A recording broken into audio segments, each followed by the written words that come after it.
Также Бханте добавляет, что неважно, какую именно традицию или там школу вы практикуете, потому что на самом деле есть только одна школа, один путь, это путь Будды, а все остальные методы, они лишь там вариации какие-то, и мы просто будем делать то, что вам подходит, то есть мы здесь будем говорить не в рамках какой-либо конкретной школы, да, там паук или Махасидо или еще что-то. Нет, то есть это будет единая такая вещь, да, то есть мы будем подбирать то, что вам подходит, поэтому не стесняйтесь рассказывать о своем опыте. Мгм. So let's start, no? Я. Ну, So мы можем начать. I let Mr. Oleg, they call you Oleg. Мгм. So you please lead the way. Окей. Please translate that also. Bhante wants me to for me to lead that, then people get the idea, no? Мгм. Ну, то есть Бханте говорит, что ведущий я, поэтому я буду вот вопросы как бы, ну, в общем, руководить, да. We have the first question. A person mm, asked it before Sure. our meeting, and this is about Satipatthana. Okay. This question is following.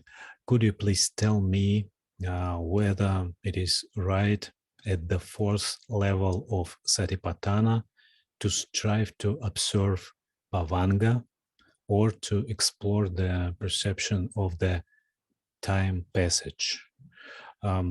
This person practiced samatha at all. He read all books, Mahasi Do, Hinapola, Gunaratana, and so on and so on. And the fourth level of Satipatthana, he means Dhamma Anusati. Dhammanasati. Yeah, and well, about Bhavanga and about time passing. Sure. Yeah. So please tell him, like even now Pauk Shadow and many teachers, yeah, they don't recommend seeing this Bhavanga Chitta because it is a thought or a thought process that has not much function. Only joins the thought processes. So it is, for me also it happened. We call it falling into the bhavanga. So before, some people thought it was enlightenment also. So when a person falls, you don't know. You are not asleep, but you have no mindfulness or anything about the mind, or awareness. So it just disappears. So you are awake and but nothing is there. It's dark, and then for me it became like 5 minutes, 10 minutes, 15 minutes. Finally, more than 1 hour. Then it goes so fast. Then you come out, and then you see like the mind coming out of hiding, but no use, no concentration, no jhana, or no vipassana, nothing. So it's just a mind that links up the thought processes without it falling down or totally perishing. Okay, let me to translate. Okay. Вот так. Вопрос, во-первых, звучал следующим образом. Подскажите, пожалуйста, правильно ли на 4-м уровне сатипатthаны стремиться к наблюдению паванги или исследовать восприятие течения времени, да? Человек имеет в виду практику сатипатthаны вообще, то есть он читал различные книжки, и под 4-м уровнем он имеет в виду созерцание Дхаммы, да, вот 4-ю сатипатthану. И Бханте отвечает следующим образом. Он говорит, что вот там, где его учили, вот именно методом, в которых мы доходим до Бхаванги, в паук, им не рекомендовали вообще как бы уделять внимание бхаванге. То есть бхаванга считалась вредным состоянием впадения в бхавангу. То есть это такое своего рода отключение от всего, да, то есть это читта, которая, то есть состояние ума, которое соединяет просто отдельные другие состояния. Это как бы такой клей, который сам по себе не имеет никаких функций. Если мы в медитации углубляемся в это состояние, в бхавангу, да, то мы как бы выпадаем просто из сознания и отключаемся, и просто ничего нет. Проходит там 5, 10, 20 минут, и мы выныриваем и не понимаем, сколько времени прошло, да. И Бханте сам как бы это испытывал, и это просто ни к чему не ведет. То есть если человек, некоторые люди полагают, что это вообще просветление. В Суттаваде, кстати, вот как раз об этом и говорят, что это вот и есть просветление. Но это ложное, на самом деле, состояние.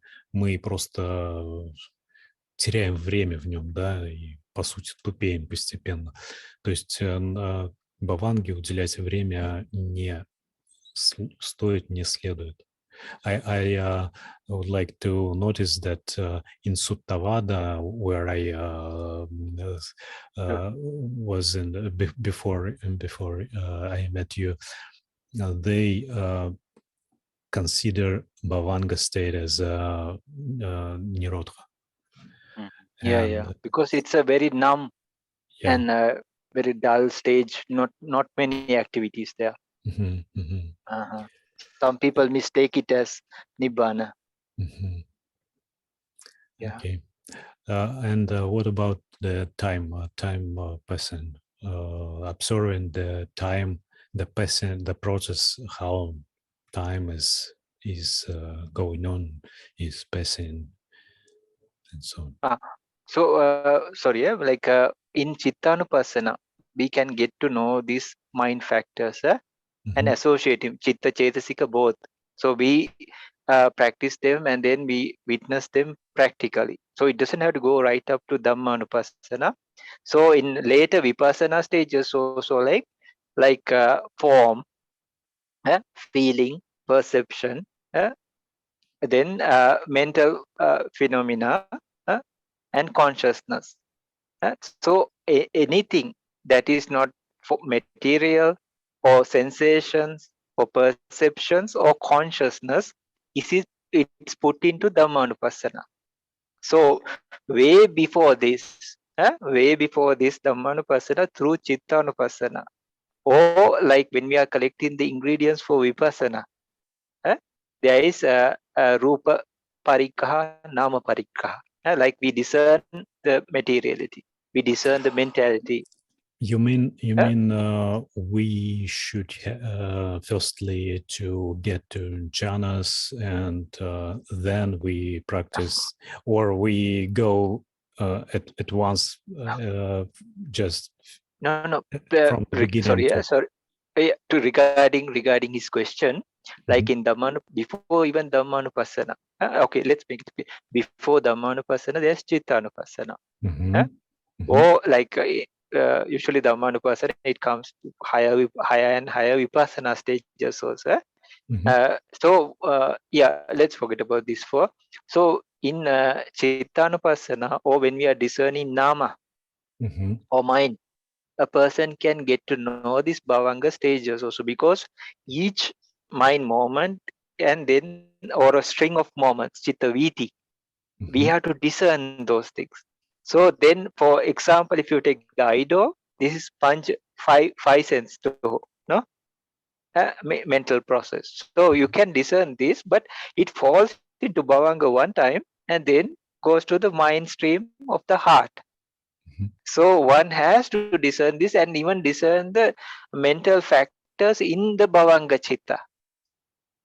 So it is a Kusala Chitta, but it's very not an active Chitta. It doesn't create anything. So, but it has like many mental factors inside the Chitta and Chetasika. Okay. So when we are discerning the mind, in even before Vipassana, so person gets to know the Bhavanga and witness and experience the Bhavanga also. Okay. And what about time? Time means, what do you mean time? This person means that in the process of Satipatthana practice, we can also observe the nature of time, I would say, how the time is going on, the moment by moment. And is it has any sense for you? Or the time, the problem is like it's a conceptual thing. Yeah. Time. So the thing is, for each individual, for example, when the concentration or the mindfulness, even in vipassana stages, when it's very strong, then 1 hour goes away like 5 minutes. Even when the mind is diluted and all thing, even if when it falls in, like I told you, in bhavanga, for me, like 1 hour felt like 5 minutes, but it was no use, no? I just had a small knot, but I was not sleeping. Then when I saw the mind, I could see the meditation object or some mind process, no, happening. But before that, it fell into bhavanga. I was following it, be mindful and all, but suddenly it disappeared. And then sometimes for 1 hour, but you feel like the time just maybe 5 minutes or less. You don't even have a notion of time, understanding of time. But later on, what will happen is like, okay, when you go to jhanas and all these things, like you can have like a pre-arranged alarm. So 1 hour, 2 hour, 3 hour. Like then when you sit, a person, then if it's through breathing, the breathing object arises. If it's some kasina, the kasina mind object, or we call it patibhaga, nimitta, that arises. So something arises if you are doing vipassana. There are deep mind stages in that also.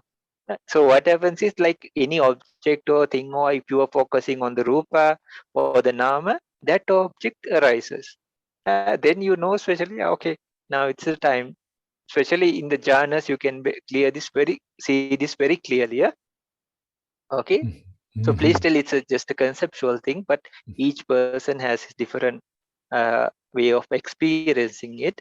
And then at some point, like it doesn't really matter because, but there are ways like a practitioner can set the time with his own mind, like in determination. No, I'll sit in this jhana for 1 hour or 2 hour, 3 hour, 5 hour, 6 hour, 10 hour, like that.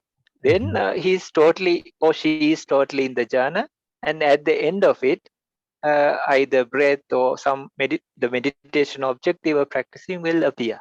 Then they'll come out of the jhana. So that is a possibility. Yeah. Окей. Значит, насчет наблюдения времени. Ну, сначала Бханте, как я понял, не вполне вообще понял, о чем вопрос, то есть о чем-то, что значит наблюдение времени, да, и начал объяснять, как наблюдается бхаванга, то есть это как раз когда мы ум наблюдаем, читта, третья сатипатана, там мы как раз наблюдаем читты, читасики, да, то есть состояние сознания, ума и явления, которые там появляются на фоне этого, и разрывы, да, вот эти вот бхаванги. Вот, а потом мне пришлось еще раз объяснить насчет времени, то есть что такое, как наблюдение времени, да, то есть что имел в виду спрашивающий, как я понял, по крайней мере. И Бханте сказал, что время – это вообще концептуальная вещь, и как таковое оно в медитации, когда мы углубляемся в медитацию, оно исчезает. Мы перестаем вообще понимать, что такое время, да? И когда мы входим в чаны, время совсем исчезает. Мы входим в чаны, но зато мы можем заранее как бы давать задание, что ли, своему уму выйти из чаны там через час, например. И тогда происходит так. Мы, значит, погружаемся в чану, полностью исчезает все, но в какой-то момент, вот через час, перед нами вдруг опять возникает наш объект медитации, например, дыхание или касина и так далее. Оно возникло, и мы вышли из чаны, и вот прошел час. То есть это не то, что мы там отсчитываем час, да, и так далее. То есть наблюдение за временем, оно тоже не имеет смысла, то есть если резюмировать, потому что это концептуальная вещь. Мы, когда находимся в медитации и там занимаемся сатипатаной, мы не наблюдаем концептуальные вещи, мы наблюдаем то, что имеет отношение к реальности. Да? Так, еще какие-то вопросы есть? Или, может быть, дополнительный вопрос по этому вопросу? Олег, можно задать два вопроса? Да, пожалуйста. Ну, во-первых, Бханте, хочу засвидетельствовать глубочайшее почтение, уважение, радость, что вы с нами. И будем надеяться, что это будет регулярно. Спасибо. И вопрос вот какой. Мне посчастливилось быть на вашей встрече в феврале еще когда вы были по приглашению украинской санги. Вот. И там вы рассказывали о том, что о практике любящей доброты, и в частности касались вопроса, что вот эта практика Брахмавихар, она очень хорошо комбинируется и сочетается с анапанасати. Вот. Хотелось бы поподробнее именно технически уточнить, каким образом, да, вот об этом, чтобы вы сказали. А для того, чтобы более предметно, да, о чем говорить, то, может быть, стоит подчеркнуть, да, сказать, что практика ведется в традиции паук, наблюдения дыхания. Этап у человека таковой, что уже наблюдается тонкое дыхание спокойно, то есть нет привязки к физическим ощущениям, уже объект в виде тонкого дыхания постоянно присутствует. Ну, возникновение, возможно, каких-то световых сгустков там и так далее. То есть таких явлений световых, на которые опытный учитель еще не рекомендует концентрироваться, да, а продолжать наблюдение за тонким дыханием. То есть стадия такая. И вот о чем здесь идет речь? Вот в той беседе, да, поподробно, что хотелось бы узнать.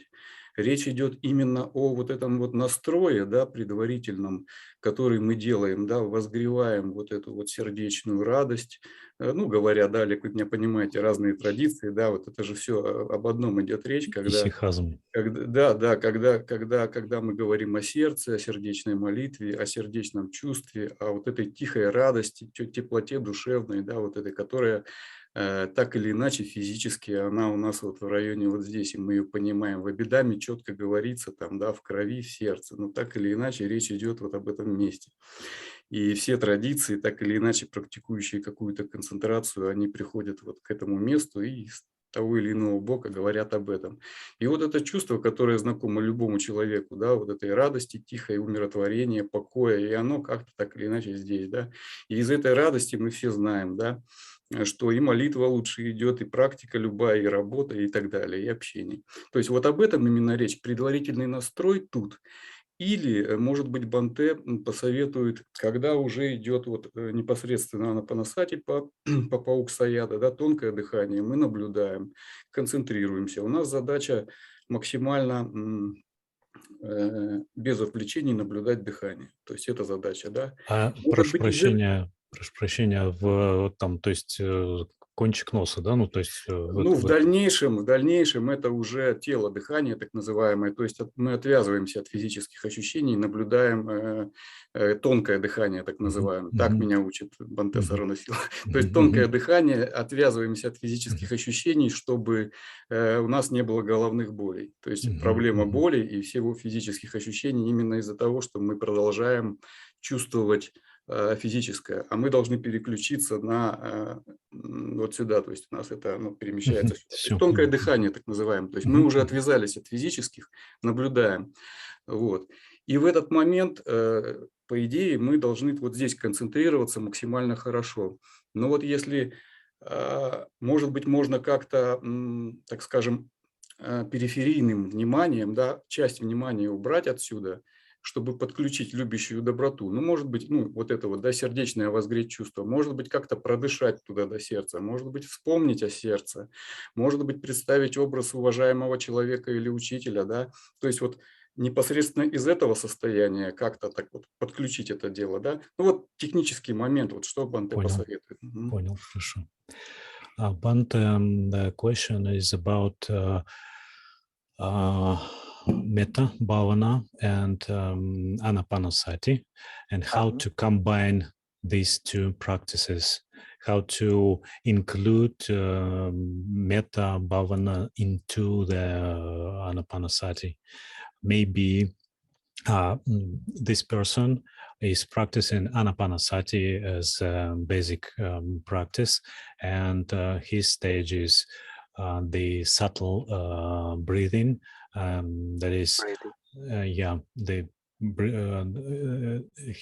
his breathing is not subtle and not connected with body on this stage, and just breathing, breathe in, breathe out. And what about Metta Bhavana on this stage? How can we include Metta Bhavana into our practice? So he wants to add Anapana and Metta together? Вы, то есть, хотите соединить метту и анапану вместе, воедино? Нет, у меня лично такой инициативы не возникало самостоятельно попробовать. Но в контексте вот вашей беседы, ваших слов, когда вы говорили, вы такую последовательность вот в феврале говорили, что вот от сердца идти, то есть делали акцент на именно сердечной месте, на сердечной теплоте. А потом вы сказали, что это можно сочетать с анапанасати. Вот такая была фраза. И поэтому я задаю такое техническое уточнение, да, как это можно вот как-то совместить. Вот, или это и речь шла, вы имели в виду, ну вот изначальное там чувство, да, Олег, вот, которое мы вот проговорили, либо можно, находясь в концентрации на дыхании, как-то часть внимания переключить на любящую доброту, на сердце там, на человека. Вот это я просто такие детали, вот подробности хотел бы. Понятно. He means that in the February meeting, you told something about we can somehow combine Metta and Anapana, or maybe practice Metta first, then Anapana, or Anapana, then Metta through the heart place. We maybe they practice Metta in our heart, then Anapana, or what did you mean when you said that? Okay. So in practical terms, like Anapana is a different meditation object, and then Metta, because Anapana takes the breath, which is like a form, a rupa. Then Metta, we take the perception of a being, animal, or a being, no? So if you want, you translate this and tell. Окей. Значит, практика метты и практика анапана, у них, как вы понимаете, разные объекты, да, то есть в анапане это дыхание, это рупа, а в метте мы берем существо, да, какое-то в качестве объекта. So metta is usually used to, how to say, eradicate or remove the anger part, anger, hatred, jealousy, many things, no? Like not even jealousy, mostly anger, hatred, those kind of things, ill will, those kind of things. Anapana, it is more of a like a focal point, a neutralizer, like it works like that. So metta also will come to that point, but it eradicates the anger mostly and then comes to that point. There will be a point that metta starts working in the same kind of sequence like anapana. Those are the similarities. So metta is a kind of specific tool to remove the anger. Yeah, it is. So, It is in the initial stages. It is used for adosa, the opposite of dosa. So either a person can practice them separately, or you can use metta in the beginning to neutralize the anger or ill will or whatever that happen, even body irritations or anything. Either you can use metta and go up to even third jhana. Then anapana you can go up to fourth jhana. That is, you can take them as individual parts. So they both, in that aspect, both work in the similar manners. But anapana can take you up to fourth jhana, but metta up to third jhana. Or otherwise, if you want to combine them, you can use metta in the start, then anapana. Or metta in this anapana and metta at the end. Because because you build a good energy, but those are two separate. Okay? Окей. Ага. Так вот, значит, объекты разные, да, то есть в мете и в анапане, и поэтому мы не можем их, ну, несовмещаемых, да, мы их разносим во времени. То есть вообще, в принципе, мета – это специфика, мета-бхавана, то есть взращивание любящей доброты, это специфический метод для удаления загрязнений, гнева, неприязни и так далее. То есть она может использоваться именно как такой специфический метод. Отдельно мы просто берем и вот полностью практикуем там максимальное время только мету бхавану. И через этот метод мы можем дойти до третьей джханы. Мы можем также использовать, то есть их как бы совмещать, метту и анапану, то есть сосредоточение на любящей доброте и на дыхании, но не одновременно, а, ну, так сказать, например, в начале медитации мы чуть-чуть там практикуем метту, чтобы привести ум в хорошее, такое правильное состояние, потом переходим к анапане. Или наоборот, мы сначала сидим в анапане, и под конец мы практикуем метту, потому что вот, ну, это как бы помогает нашему уму, опять же, там, закрепиться в хорошем состоянии. То есть мы можем вот таким образом их сочетать, но в любом случае они как бы раздельны. То Дыхание... есть момент чередования, да, присутствует. Да. Чередование, и, как я понимаю, скорее, ну, в непродвинутом, как скажем, не для непродвинутого практика, в смысле метты, что скорее для нас более свойственно, я думаю, скорее это борьба с помехами, да, вот успокоиться, омрачение убрать, то есть вот ближе, наверное, методологически, да, наверное. Да, Так. это точечный такой инструмент для того, чтобы убрать конкретные помрачения. И дыхание, оно более универсальное как объект. Да? То есть, в принципе, если у человека нет сильных таких цепок, что ли, в гневе и прочем, он через дыхание может сделать то же самое. То есть мы, по сути, приходим и с дыханием, и с меттой к одному состоянию. На самом деле, да. Умиротворение, оно на дыхании же тоже присутствует. Ну, да. Да, просто с дыханием мы еще и до 4-й джханы можем пройти, а с меттой только до 3-й. Олег, а вот, ну, чтобы, может, лишнего не задавать, как вы полагаете, это, наверное, ведь, можно сказать, то же самое, да, что мы через анапану приходим к вот к умиротворению, ну, или разделить пити сукха, да, тоже удовлетворение, можно сказать, о сердечной радости, да. Да. Это одно и то же, по сути, да, то есть тут мы через человека, через образ, через любовь к другим, а здесь через дыхание добиваемся того же результата.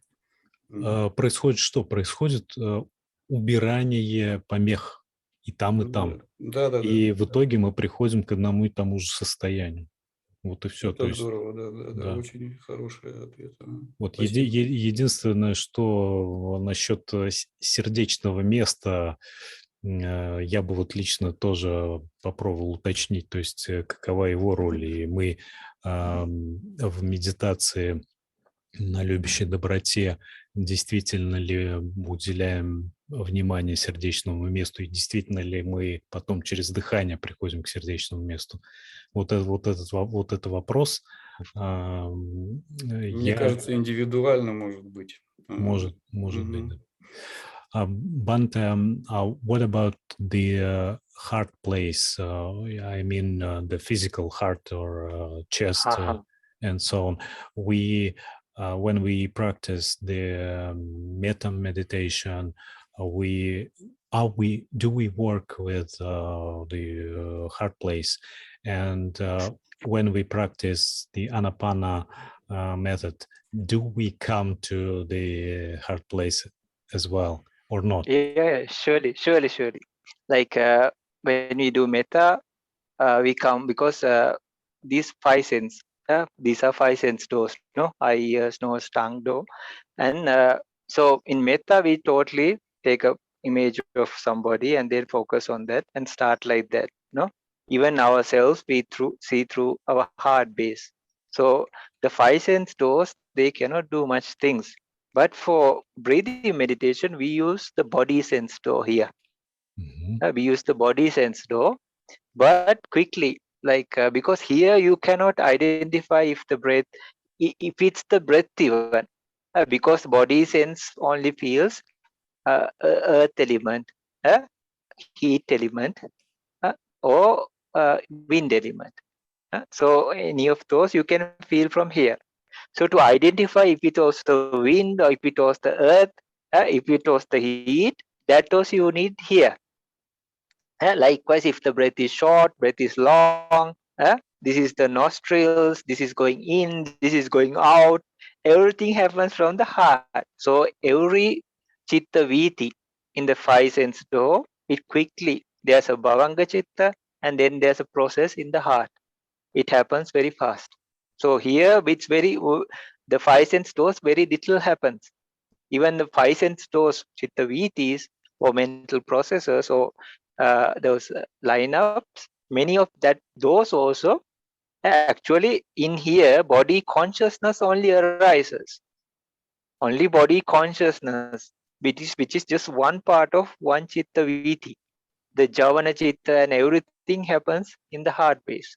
So even if you consider the five sense doors, only that body conscious, eye conscious, ear conscious, tongue, or like the body conscious, or the nose consciousness. Only that chitta with its adjoining chetasika are built upon here. Mhm. Even that chitta viti, the rest part of that happens here. Okay. So, Very nice. Good question.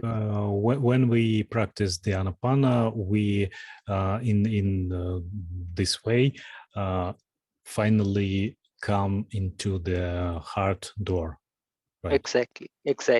It's like looking through a telescope, no? When you Mhm. see through one or microscope, no? You Mhm. see through the one glass, but it goes very fast through the other, and Mhm. it comes to the you're seeing through like two, no? Mhm. Окей. Получается так, что вообще весь... Так, начнем не с этого. То есть все мы, наверное, тут знаем про 6 дверей органов чувств, да, то есть 5 физических и одно – это ум. Он на самом деле тоже физический, и этот орган как раз сердце, да, то есть он в груди находится. То есть наше сознание, наши все ментальные явления формируются, вообще говоря, пока мы здесь живем, в зависимости от тела, да, поэтому 6 органов чувств, они все телесные. И вот ум, как орган чувств, он имеет физический коррелят в сердце, да, так же, как, допустим, зрительная дверь имеет глаз как физический орган чувств, или там слух имеет ухо. Также ум имеет сердце как орган восприятия. Так вот, когда мы практикуем, скажем, мету-бхавану, у нас нашим объектом является образ того или иного человека, и это не не вот эти вот 5 органов чувств, как глаз, там, ухо и так далее, это сразу умственный образ, да, и поэтому мы сразу как бы естественным образом приходим в сердце. Когда мы практикуем анапану, у нас вначале телесная дверь как бы работает, да, то есть телесные ощущения дыхания, там связанные с стихиями. Это земля, это огонь и воздух, да, вода не ощущается. Вот, то есть вот эти 3 стихии проявляются в анапане в самом начале, когда мы начинаем работать. Но достаточно быстро мы уходим от этого и от вот телесного органа чувств и приходим к сердечному. Почему? Потому что на самом деле весь процесс, он все равно проходит через сердечную дверь. Даже телесные восприятия или зрительное, все равно все умственные читасики, да, вот все умственные явления и состояния, они все равно являются результатом работы сердечной двери. Поэтому даже практикуя анапану, мы все равно очень быстро приходим к умственной вот этой двери, которая, повторюсь, в теле локализуется в сердце, в груди. Ну вот, Олег, можно ли его спросить-то еще, правильно ли, если вот так немножко подводить итог, вот чуть-чуть, что вот в Абхидхаме, да, у нас сердце основа, без которой не возникает ни один ментальный процесс. И, соответственно, именно поэтому уже в зависимости от того, там, сильны физические ощущения, либо они не сильны, например, в анапане, а в любящей доброте это сразу умственный образ. Да, уже от этого зависит, так скажем, задействованность наших как бы физических органов и привязка к 4 элементам. Но в любом случае все идет через сердце основы, все, что касается ума, правильно? То есть вот, как Правильно, бы, да. в То этом есть он случае. так и сказал, да. Да, да. Okay. Thank you, Bante. The next question. Okay, we have a question in our chat. Когда человек входит в 4-ю джану, его дыхание действительно прекращается. На весь период пребывания в 4-й джане человек при этом остается живым. The question is about the fourth jhana and about the breathing in fourth jhana. The person asks, is it right? Is it true that our breath stops in the fourth jhana and there is no any breathing all this period when we are in the fourth jhana and the person in fourth jhana with no breathing stay alive? Is it right? Is it true? So number one, he has to try it for himself and see if it's really working, no? So, but please tell, like it is true. It is true. And soon as the practitioner, like he has heard of this, no? So when he or she like has my breath stop, then the breath starts working. So you come out of the jhana, no? But real absorption level means like it is like you are defreezed and you are put into just example. Like you don't hear nothing, you cannot move or turn or do anything like that. Like it's really solid. But in jhana, the jhana mind starts working. So in fourth jhana, especially, like the breathing stops. But soon as you try to check it, like you come out of the jhana and then the breathing starts working.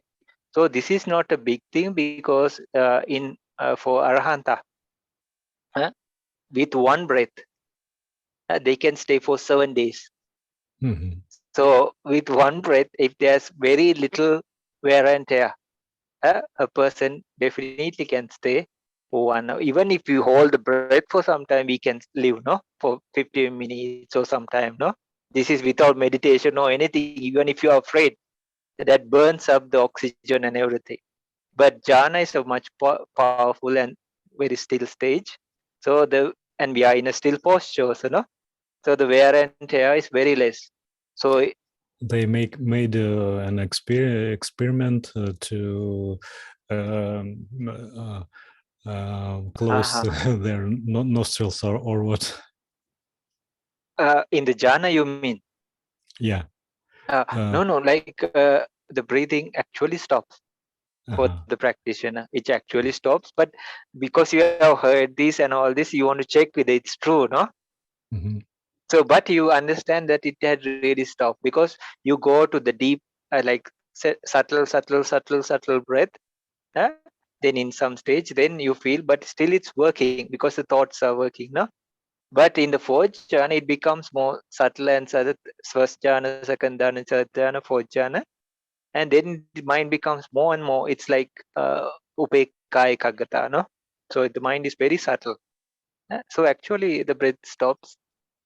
So just compare, like if a person goes and holds the nose, also they can stay about for maximum maybe 10 minutes, 15 minutes, no, under the water. Yeah. I mean, how do we know that the breathing has stopped in this practically? How do we know? If you said that if I try to check if there is breathing or not, I went out from the first jhana, and how do we know? Some other people looked that you have no breathing or not. So the person for himself, because when you do anapana, you are very clear of the breath, no? And then when you go like access concentration, absorption concentration, you know your breath very clearly. And before that, there are some stages, like the breath seems that it had disappeared, but actually not, because you know, because you are keeping mindful and the thoughts are working. But in the jhanic stages, what happens is you know exactly how the thoughts are also working. So and at that point, you know really that the breath has stopped. But if you ask for in that way, like you asked, if you check it, if you come out, but still you can recall that previous moment or the previous experience. You can reflect on that and see, no? So and then you know when you are really checking at that time, there was no kind of breath because you have been practicing for some time and you know the very subtle breath, no? And there are some stages you just stay with in the meditation object until the breath is back, but it's so subtle it doesn't feel here. But still you know the breath has not stopped. And then if a person goes to first jhana, so he or she understands that it doesn't stop, no? Second jhana also you know, third jhana also you know, no? But fourth jhana, suddenly when you check it, there's no other way, no? Like to know had this really happened.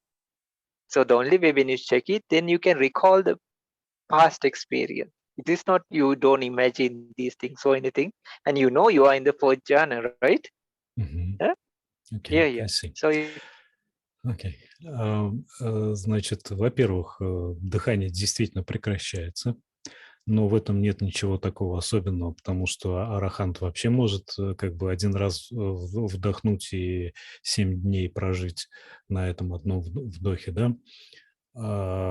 И как мы это знаем, что дыхание прекращается? То есть мы, когда практикуем джаны, мы делаем это следующим образом. Мы входим в ту или иную джану, потом выходим в сосредоточение доступа, и в этот момент мы как бы улавливаем, помним, что было за момент до этого, то есть мы помним, что было во время джаны. И вот когда мы, допустим, входим в первую джану, мы выходим в сосредоточение доступа и вспоминаем, что там было, мы помним, что там было дыхание. Оно было там спокойное, но было. Потом входим во вторую джану, опять проверяем, там тоже было дыхание, оно было более тонкое, но тоже было. В третью джану входим, тоже есть, но совсем тонкое. А в четвертую джану входим, выходим в сосредоточение доступа, и там уже видим, что не было дыхание совсем, то есть оно совсем остановилось во время чаны. В сосредоточении доступа оно уже опять есть, но вот в четвертой чане его уже не было точно, то есть оно уже остановилось. То есть у нас восприятие в этих состояниях очень ясное, мы это четко начинаем воспринимать, вот эти вот вещи. Мгм. Так, еще у кого какие вопросы есть?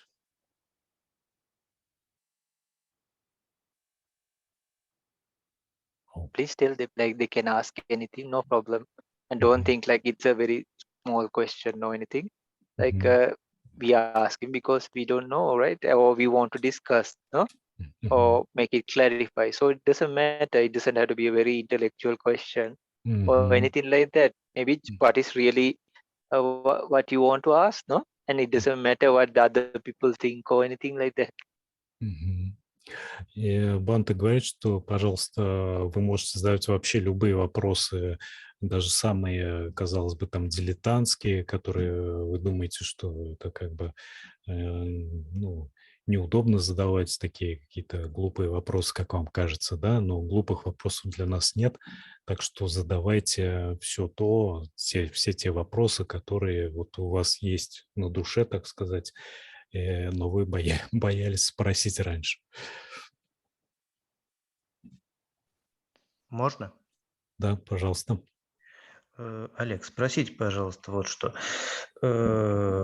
Когда я практикую метта бхавану, у меня возникает приятное чувство, которое я потом направляю на определенный объект.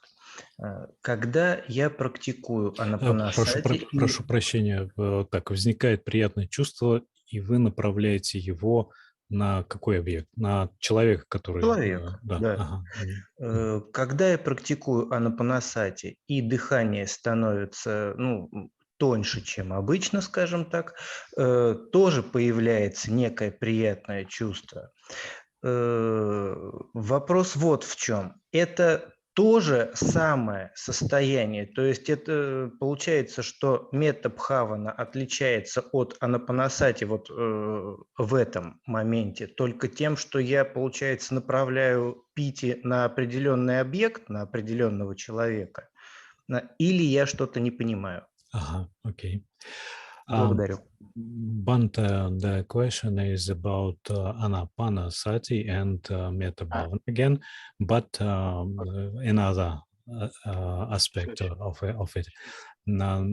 Well, when we practice metta bhavana, we have some person as an object, and we make our metta formula to him or her, and we have a subtle pleasant feeling to this person, and or just pleasant feeling in this meditation. And when we practice the anapanasati, our breathing at some stage becomes more subtle, and we got a pleasant feeling as well in anapana. And is this pleasant feeling the same pleasant feeling as in metta bhavana, or in metta bhavana we have some additional pleasant feeling, metta feeling, or something like this? It's a good question. So like there are similarities and there are the differences. Okay. So if we talk about similarities in metta also, when vitakka, which are piti, sukha, ekaggata, when those factors arise, in anapanasati also same. And then there are like things like signs, no? We call it uggaha nimitta or patibhaga nimitta. So then we feel the same kind of first jhana, second jhana, no, or third jhana. So when we come to those places, we can feel the comfort or the rapture or those kind of things. So how to say, like when this happens, but then metta we take being as object. Breath we take in Anapanasati, we take the breath as the object. So Sorry. it's okay.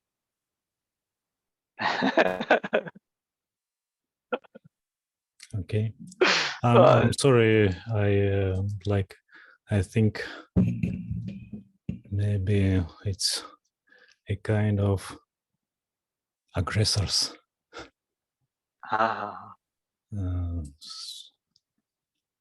So the two who came with the mask and all. In our Sri Lanka also sometimes children like they cover and then come into classes and then try to make fun, no? Mm-hmm. Yeah, it's okay. Something like this. It's all right. No problem. Okay. Yeah.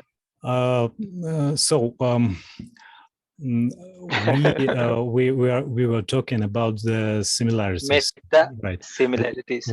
We have 5 the genic factors, both in the metta practice and in anapanasati. Yeah, and what about the differences? Differences is like number one, the object of meditation. This we take a being. This we take the breath. Okay, and the way we use it and practice it until we come to a point that we can like the 5 jhanic factors are starting to arise.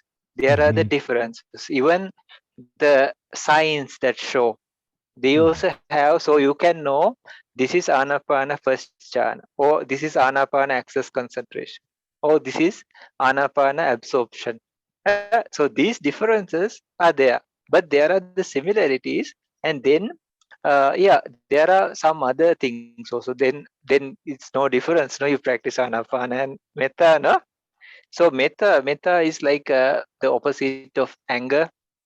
So it's really refreshing, even from the start, and you feel like all through your veins and body and everything, like all this, like a very pleasant way. And the way you act towards the other beings also start changing. And at some point, there is something called we break the boundaries. So then you start treating other people also in the same manner. So it's a wonderful experience also. But in Anapana, like we don't go into that extent. But still there are pleasant sensations, all these things. But it's more grounding and more like more fixed. And it settles the mind even faster than maybe metta meditation for some, most people. Because metta, when we coming through metta, you have to do a few more processes. But Anapana, you just directly come to that. So there are the differences as well as the similarities. Okay. So is it right that in the metta we have a sort of an additional feeling of metta, refreshing and so on, and we have some a bit different kind of jhanas in the metta. If you consider the jhanas are the same. The way we are going it, where we are starting it, because first jhana of everything, first jhana of metta, first jhana of karuna, first jhana of anapana or kasina, all same. No, that's why how you can understand this is the first jhana, this is the second jhana. No, even if you're practicing anything. But in like you told and like that person said, like because we are focusing on a being, no. So then towards ourselves as well as the other beings, then we can have even the feeling we get through it. Yes, there's a difference through Anapana. That's why how we in a way we can understand this is metta. And then even karuna, it's a different experience. Mudita is a different experience. No? That's why we use different objects and parts, no? Okay. So yeah, but there are the similarities when the 5 jhanic factors arise or the jhanas themselves arise. Then you feel this, there are similar things. So when we talk about, say, karuna, jhana, we mean that we just came to this jhana from karuna. Yeah, we know Practice, exactly. and We that's know all. exactly. Mhm, Yeah, mhm, and okay. it's not like you go from this and you by mistake jump to this. Mhm, Even if you try, you cannot do that. mhm, okay. Okay. Итак, значит, в этих двух практиках, в практике, ну, Брахма-вихар, скажем так, и анапаны, то есть сосредоточение на дыхании, есть свои схожести и свои различия, да. Схожести заключаются в том, что и там мы достигаем 5 джановых факторов. Это, соответственно, у нас витака, вичара, пити, сукха и экагата. Это, то есть, возвращающая мысль к объекту, поддерживающая мысль, внимание на объекте, радость, блаженство и однонаправленность. То есть мы имеем все эти 5 факторов и там, и там. Кроме того, джаны, естественно, и там одни и те же. Но разница между этими двумя практиками в том, что объекты разные, во-первых. Во-вторых, в метта-бхаване мы имеем как бы дополнительное чувство. Вот метта, собственно, оно очень приятное, освежающее такое чувство. И это чувство, оно до джаны. То есть, когда мы входим в джана такая же абсолютно, как и в анапане. Но вот пока мы практикуем, мы вот мы чувствуем вот это вот приятное метта-чувство, да, и оно очень приятное, и поэтому наша практика, как правило, протекает более тоже приятно и для многих людей более быстро, потому что сам объект такой, он как бы доставляет удовольствие сразу, да. Дыхание тоже доставляет удовольствие, но оно доставляет очень тонкое удовольствие, и потом, поначалу оно зачастую достаточно такое скучное, да, то есть это просто вдох и выдох. Вот, поэтому, ну, вот разница такая, да. И кроме того, другие джаны, другие брахма-вихары, там каруна, например, да, мудита и упека, это тоже мы их чувствуем, но вне чан. То есть, когда мы из них входим в чану, джана тоже та же самая.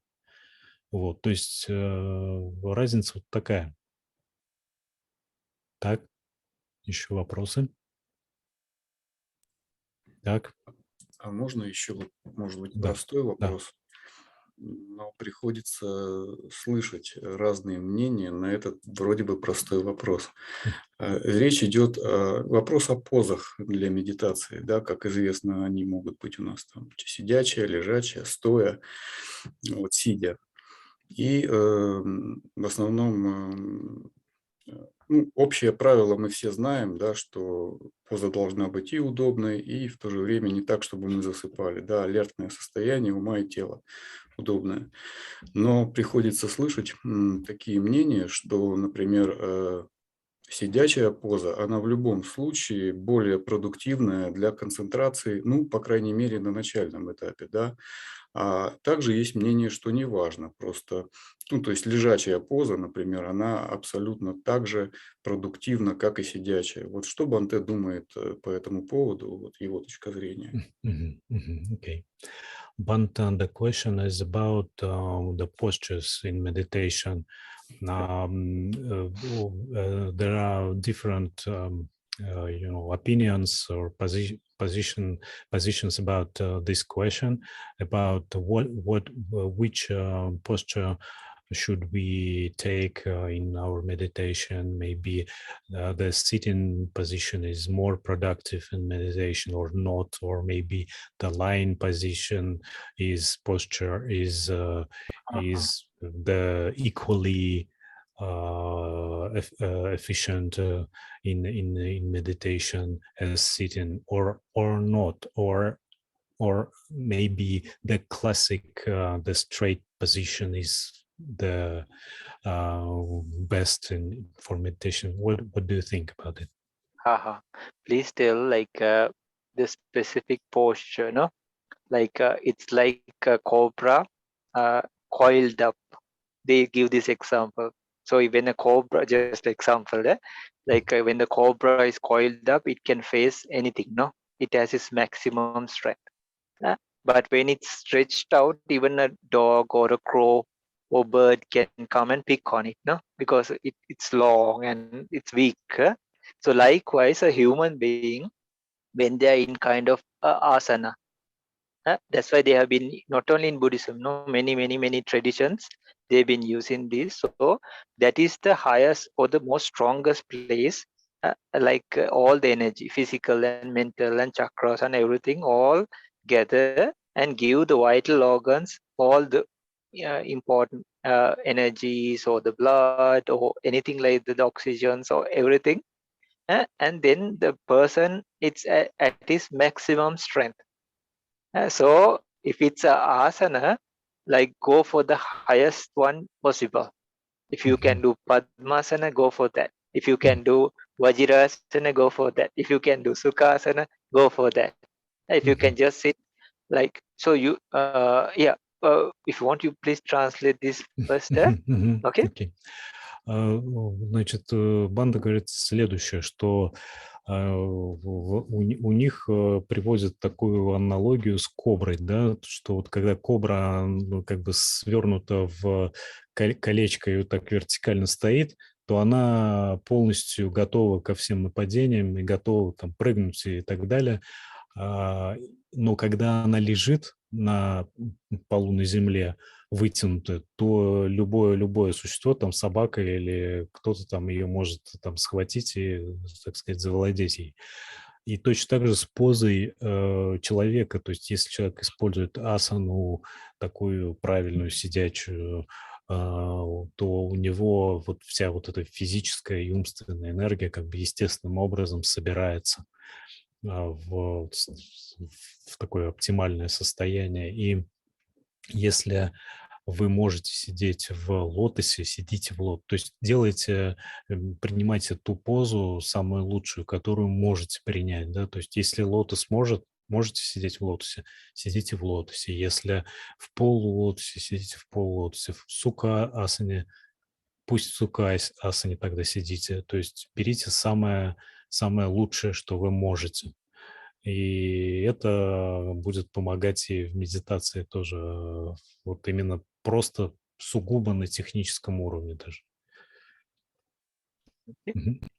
So please tell like if the body and mind is still, then you can work upon it very easily. So lying posture is also good, but the problem is you might fall asleep, especially in the initial first stages, because you're lying down, very easy to fall asleep. Sometimes standing is also good, but it can be strenuous on you. Like you, after some time, maybe your legs will hurt. But if you're sleepy or something, it's good to stand. Walking is also a total different thing. It's a totally new thing, and you can build concentration, even mindfulness, lot of things through that. But there are a lot of processes or activities happening, because there is a lot of movement, lot of things. But if the concentration you build upon it, or the mindfulness is very strong also, there are benefits in that. But the easiest thing is if you close your eyes, don't listen to anything, then you don't eat anything, then you keep your arms in some way, and then even seated on a chair or something, if it's really difficult, then it's very easy, because we shut down many of the five sense doors. So more if it's shut, these are in ancient stories also. Like if you keep the five sense doors shut, then mind automatically focuses on the sixth sense or the heart door. Then it's very easy to cultivate it, because these are distractions. So sometimes especially in the beginning stages, like if you focus or try to do in the other postures sometimes, but there are exceptions, like some people in this along the samsara and all, they have been practicing, but they also go through this, maybe sitting and then, but when they are doing good in meditation, they understand, hey, walking is good for me, standing is good for me, huh? Or sitting is good for me. These are called gati sampatti, like they are like a treasure, or like a wealth of habits. So this comes from previous lives and previous practices like that, but it not like soon as you start, it doesn't happen. After you go in the practice, you understand, oh, this is like the posture for me. Okay? Окей. Также могут быть такие ситуации, что, ну, действительно, человек там практикует лежа, но лежа возникает проблема, что мы засыпаем, да, особенно на начальных стадиях есть такая проблема. Вот, ну, в принципе, это тоже возможно. Также можно стоя медитировать, но стоя могут ноги уставать быстро, но с другой стороны, для сонливости, то есть если возникает сонливость, стоя медитировать тоже здорово, то есть можно, вот, если у вас сонливость возникает, просто встаете и медитируете стоя. Или в ходьбе, да, медитация, то есть это тоже отличный метод, он позволяет осознанность и сосредоточение построить, но там есть такая проблема, что в ходьбе много процессов возникает, то есть, ну, движений много, да, там и впечатлений много для медитации слишком, поэтому это, ну, не дает углубиться в достаточно такие собранные состояния ума. Вот, и идеально все-таки, когда вы сидите неподвижно, с закрытыми глазами, там, чтобы не было там отвлечений, да, когда у вас все вот эти 5 физических дверей чувств не работают, то ум естественным образом как бы уходит в шестую, в шестой, в шестую дверь, да, восприятия, то есть в сердце. То есть это происходит естественным образом, и ум так там собирается, и получается сосредоточение, да, то есть поэтому, ну, самый лучший вариант – это когда вы сидите, может быть, даже на стуле с закрытыми глазами, в собранной позе и так далее. Но бывает так, что у человека от природы или, так скажем, кармически есть склонность к какой-то определенной позе. То есть вот он пробовал разные позы и вдруг понимает, что вот эта вот конкретная поза, лежа, стоя там и так далее, она вот его, то есть у него в ней идет хорошо. И тогда он уже дальше в ней работает. Но это происходит с опытом, то есть не с самого начала. То есть с самого начала человек еще таких вещей не замечает, не понимает. То есть это нужно немножко помедитировать, и потом уже вы в ходе накопления опыта поймете, что вот в этой позе у вас работает все намного лучше, чем там в остальных, и вы тогда уже ее используете. Вот, то есть вот примерно так мы работаем. Замечательное очень такое сравнение с коброй. Вот, то есть, если вот обобщить, правильно я понял, да, что в общем-то, идеально, да, ну, лучше стремиться к такой вот алертности кобры. То есть вот это напряжение, вот именно здоровое, распределенное, оно все-таки лучше, да. Ну, понятно, что в зависимости от нашего здоровья кто-то может так, кто-то может не так, но в любом случае стремиться надо вот к этой вот алертности кобры, правильно, да? Вот можно так сказать. But is it right that it is better to practice in a state of alertness, the you know the right and alertness, not too much alert, but in alert like cobra state, but not the full complete relaxation, and that's all. That alertness is better, right? Please tell, like the idea is to have a good mindfulness, awake and mindful. Even having full alertness, no problem. But we have to learn how to relax within. We have determination. Okay, I sit for half an hour, 1 hour, or 2 hours, 3 or 4 or 5 hours, anything. We have the determination. But soon as you sit, you have to learn, or you have to relax. That's the beauty of it. It's not like you drawing your teeth, and it's not a punishment. No, it's not, no, it's not like okay.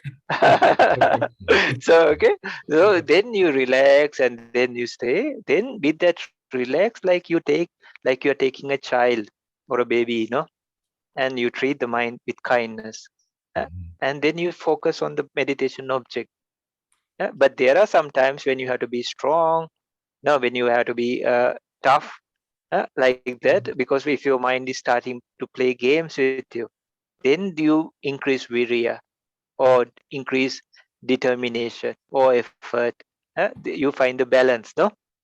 But most of all, we have to learn, because this helps our life. So we are mindfulness, we are awake, we are, how to say, we are fully alert. We know what's really happening here. But most of all, we are relaxed, we are happy and at peace. Okay? Окей. Внимательный релакс. Да, Как я именно понимаю. так. Если в двух словах. Да, если в двух словах сказать, то да.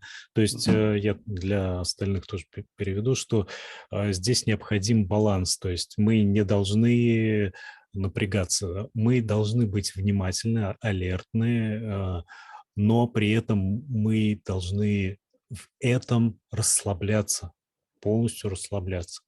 И с умом, в принципе, необходимо обращаться как с ребенком, да, то есть иногда, да, необходимо проявлять какую-то твердость, особенно когда он шалит там и так далее, то есть когда наш ум начинает делать что-то не то, мы там проявляем определенные усилия, мы, как бы сказать, в этот момент усиливаем фактор вирии, да, то есть усилия такого, можно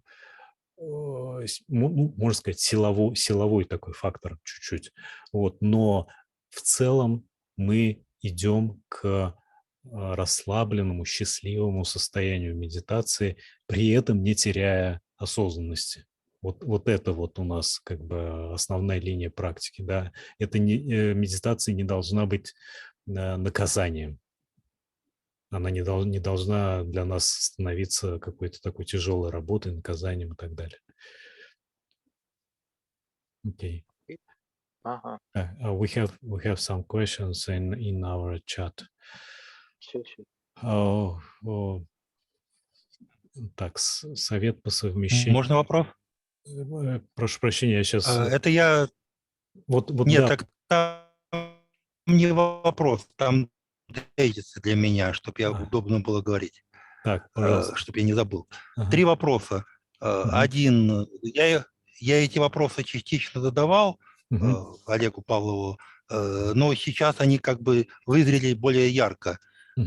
Первое, значит, а где заканчивается настоящая анапана, самадхи и джаны, и начинается анапана, как мы выяснили, это не только концентрация, а это еще и наблюдение, то есть медитация созерцания, которая это самое. И где вот заканчивается настоящая самадхи и самадхи джаны и анапана концентрации, и начинается анапана наблюдения, как бы сказать. Випассана, то есть когда заканчивается самадха и начинается випассана, да? Да, где вот это разделить настоящее. Ведь когда мы наблюдаем за дыханием, мы наблюдаем за процессом. То есть практически делаем первую сатипатану, наблюдение за телом на узком участке. Так вот, где заканчивается настоящая концентрация и начинает... Так, я, как это разделить? Понял вопрос. Так, а второй вопрос и третий? Алло, я вас не слышу. Второй вопрос, он наоборот. Я уже задавал его. Можно ли все-таки раз это трудно так разделить, где заканчивается наблюдение, начинается випассана, так все-таки я еще задаю второй уже раз вопрос, более осознанно, значит, а можно ли вот, как предлагалось тут, и метту, и анапану, и сатипатану, и медитацию на 4 элемента объединить в один большой суп? Как я предполагал, ведет в один большой купаж. Ну, то есть вы имеете в виду, что, условно говоря, утром метту, вечером анапану, там, днем... Не. В один момент, как я предполагал, Бханте Мокша, как я предполагал, он вроде бы, я делал с ним медитацию, и когда у меня все это получалось одновременно, одномоментно. Так вот, раз так трудно разделить той же анапане, где заканчивается концентрация, начинается с випассана, то почему бы это все не делать одновременно? Ладно, попробуем. Так, а третий вопрос? А третий вопрос. Так как Бханте Метта, второй человек в традиции Theravada, от которого очень целенаправленно слышу вопрос по сердцу, первый человек, на котором у меня были споры, это был Хуберт, он тоже очень сердце любил. Это самое. То тогда вопрос у меня... вопрос у меня два. 3А и 3Б. Один научный, второй, скажем, ведический. Ведический вопрос, что одна из традиций ведических, она использует медитацию на сердце, на это самое, и в рамках сердца, то почему бы у них неплохо получается? То есть как с этим согласуется? Вопрос – это если сердце, если мозг настоящий, это интеллект, это одно из полушарий, Гольштейн считает, что другое полушарие – это эмоциональный мозг, хотя можно предположить, что сердце – это эмоциональный мозг, то все-таки где эмоциональный мозг, а где еще есть такое понятие религиозный мозг, спиритуал мозг. То есть, и вот в его видении мозг, который находится в сердце, это какой? Эмоциональный мозг по Гольштейну или, скажем так, мистический, спиритуальный мозг? То есть наука и пранахуть еще.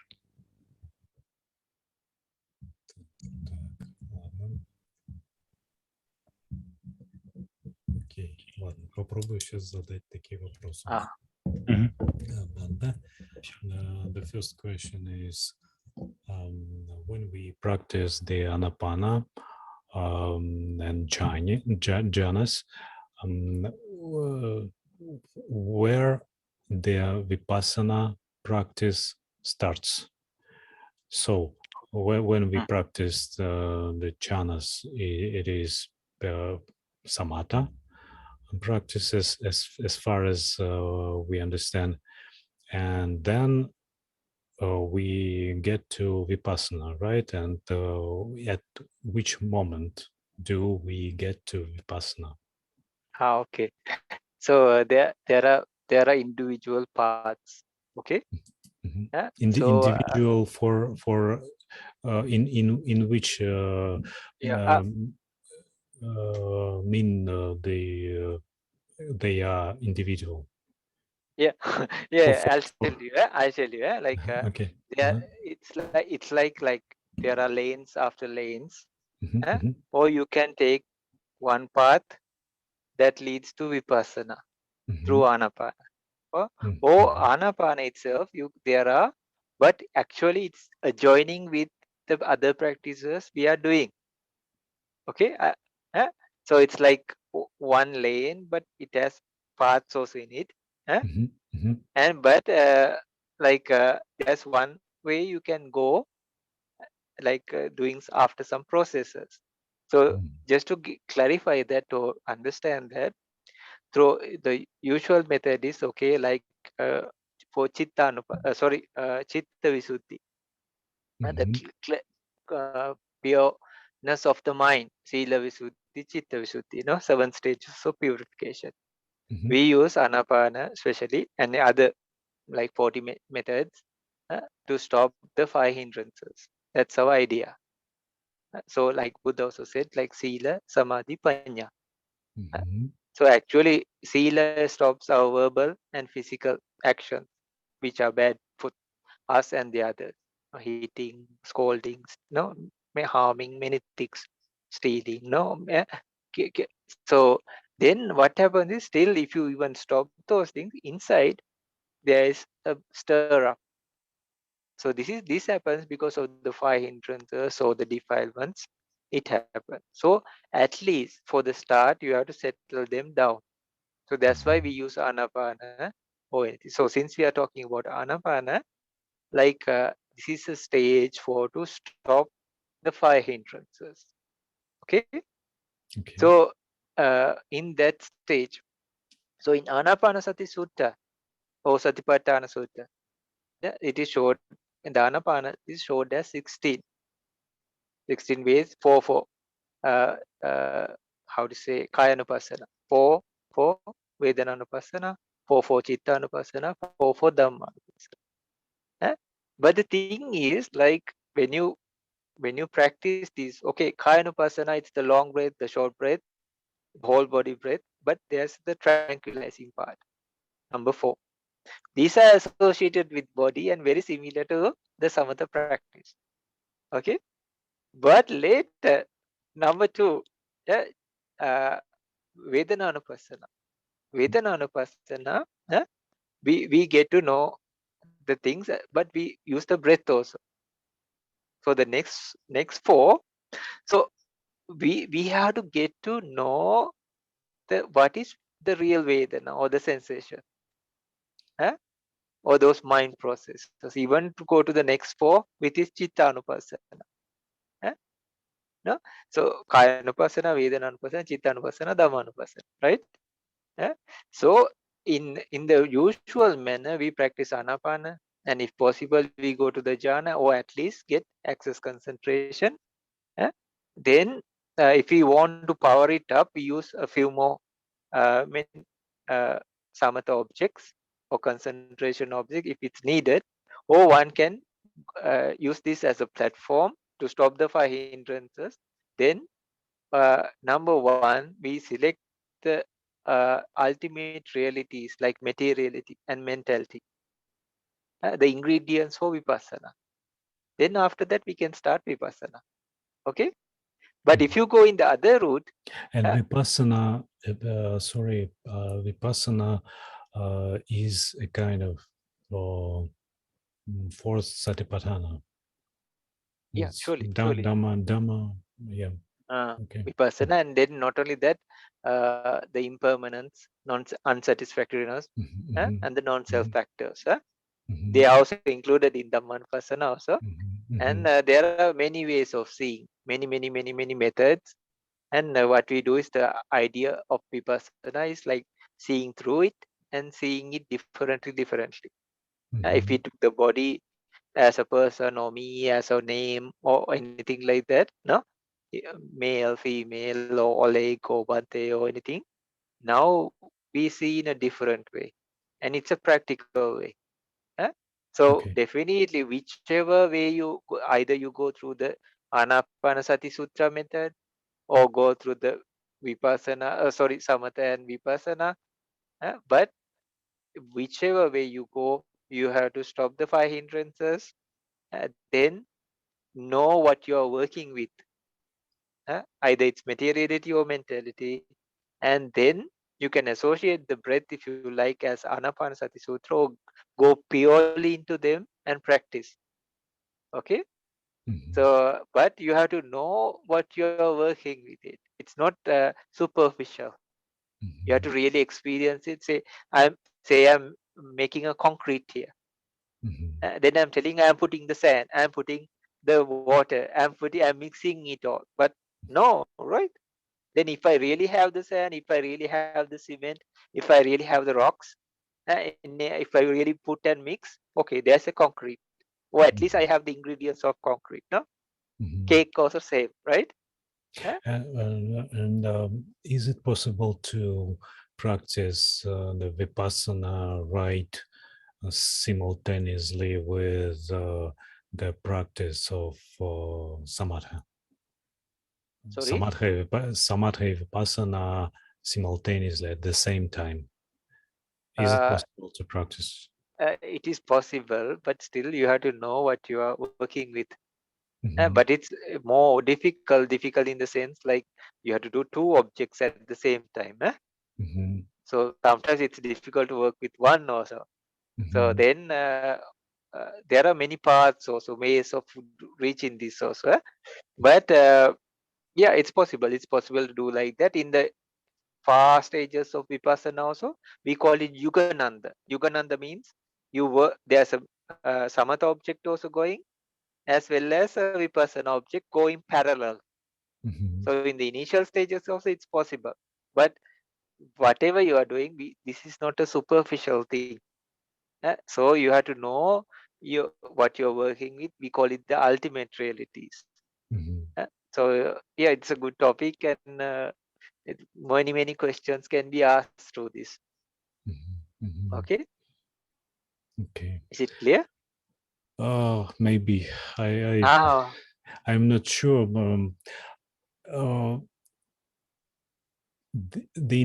Another way is when we practice the Vipassana first and then Samatha. Is it possible? There's no, if a person can directly practice Vipassana, Mm-hmm. Mm-hmm. so then he should or she, but still there's a bit of Samatha that is included. Mm-hmm. For example, if you go directly to Vipassana, so if you are just telling like form is impermanent and all, you should know what is form, right? Mm-hmm. Mm-hmm. If you are telling mind is impermanent, it's not me, it's not non-self, unsatisfactory, but you should know the mind, which is the mind. Mm-hmm. You tell mind for something, I tell mind for something, then there can be millions of minds. No, Mm-hmm. but there should be something that is same to you and same to me also. A Mm-hmm. common way. That's why a human being, a deva or a brahma or an animal or anybody can be free at some point. Mm-hmm. There's some common thing which is unique to everybody. So likewise, Oleg, yeah, a person who practices vipassana later, if they want, they can practice samatha, no problem. Mm-hmm. So he or she can come to the access concentration through this practice of Vipassana, and then from this state he can or she can just practice the jhanas. Is it right? It is a different topic, but it will be easier. It is Uh-huh. here some Uh-huh. instances Mm-hmm. because you dissect it and see is even some casinos and all, Mm-hmm. like the patibhaka object, Mm-hmm. you see the kalapas in them. Mm-hmm. So then you have to ask, because samatha, it takes the concept, Mm-hmm. and vipassana, it takes the paramatta or ultimate realities. Mm-hmm. So then, for example, when a person is seeing the patibhaga object of a kasina, then that person sees the kalapa. So then it's difficult in the sense, then you have to forget about the kalapas, and then like avoid it and just see take the concept and try to see there. Then that is the one that helps the kasina to grow or go to the jhanas or anything. So sometimes if a person practice vipassana and try to come back to samatha also, there can be difficulties. Okay. I Okay, see. because the mind is trained to practice in that manner.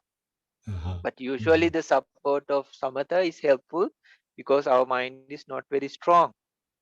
And then the weeds, these five hindrances come and disturb it. So if a person is directly going for vipassana also, at least in the 4 elements meditation, so they have to stop the 5 hindrances. So there will be a part of samatha also there also, though we don't see it. Okay. Oh, we cannot hear you. We lost you. Ah, Ah, hello?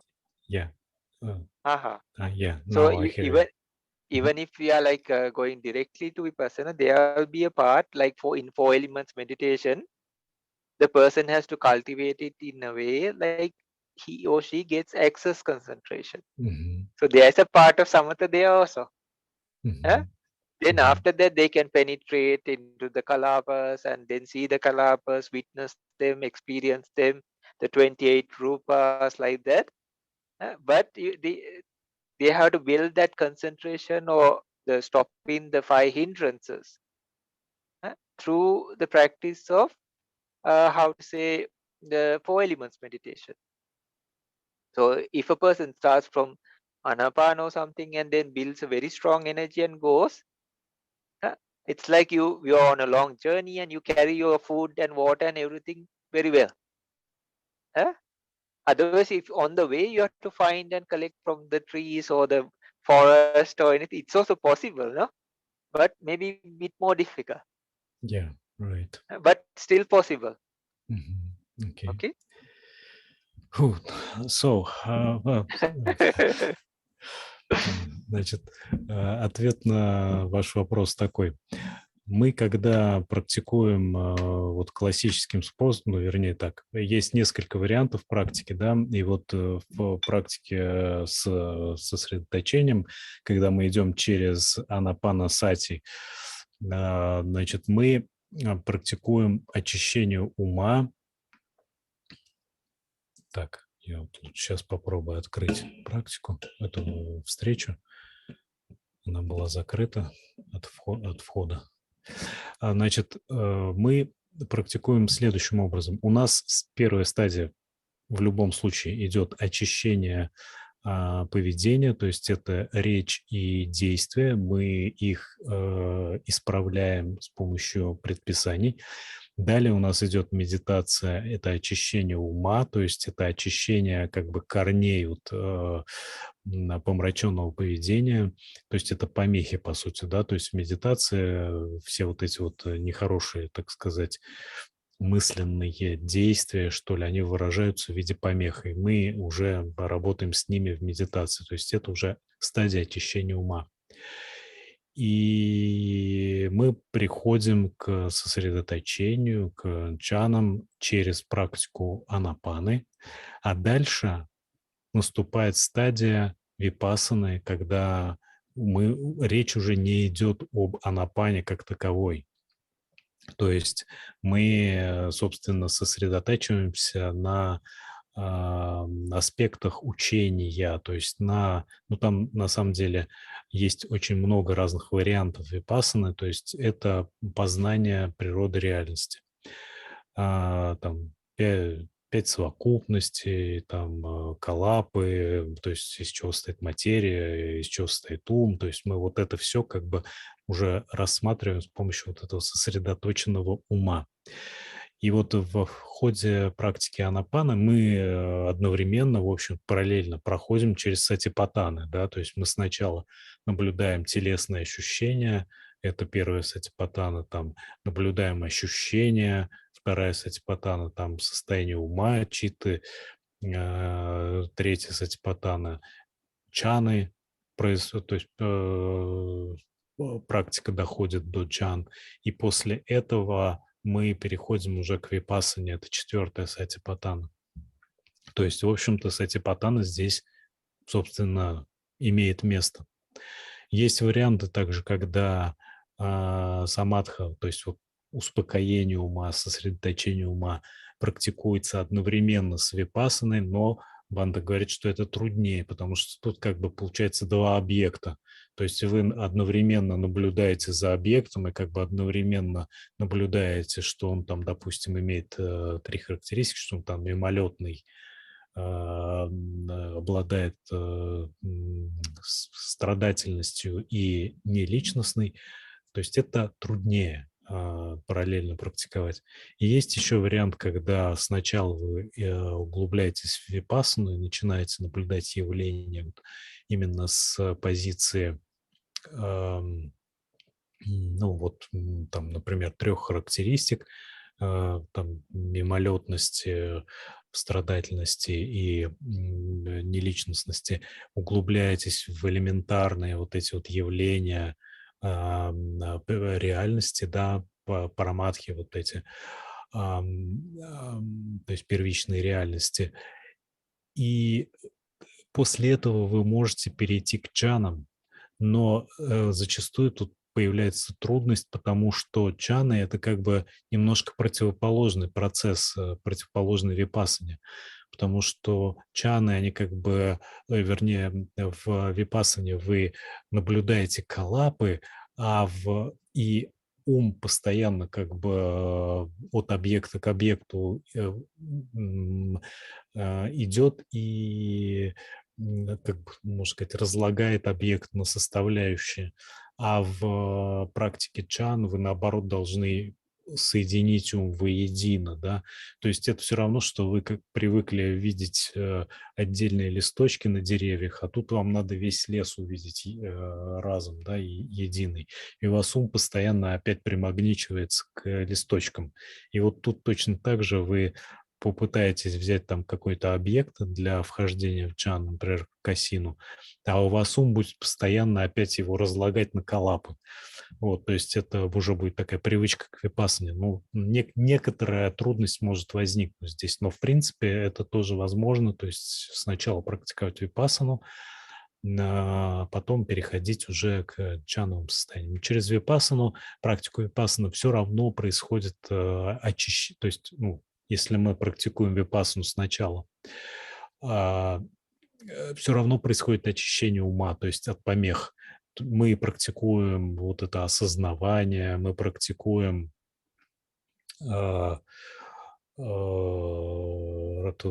видение 3 характеристик и прочее, и при этом мы естественным образом освобождаемся от помех и приходим, в принципе, к состоянию уже близкому к сосредоточению доступа, хотя через чистую випассану это не совсем такое состояние, да, но тем не менее, когда мы углубляемся в эту практику, все равно уже очень легко будет дальше практиковать джаны, если мы просто вот с помощью випассаны доходим до исчезновения 5 помех, а дальше переходим к джанам. Тогда вот, в принципе, может получиться очень так легко, да, практиковать джаны. То есть вот такие варианты, на самом деле достаточно много вариантов практики, которые, в принципе, в итоге ведут к одному и тому же. Да.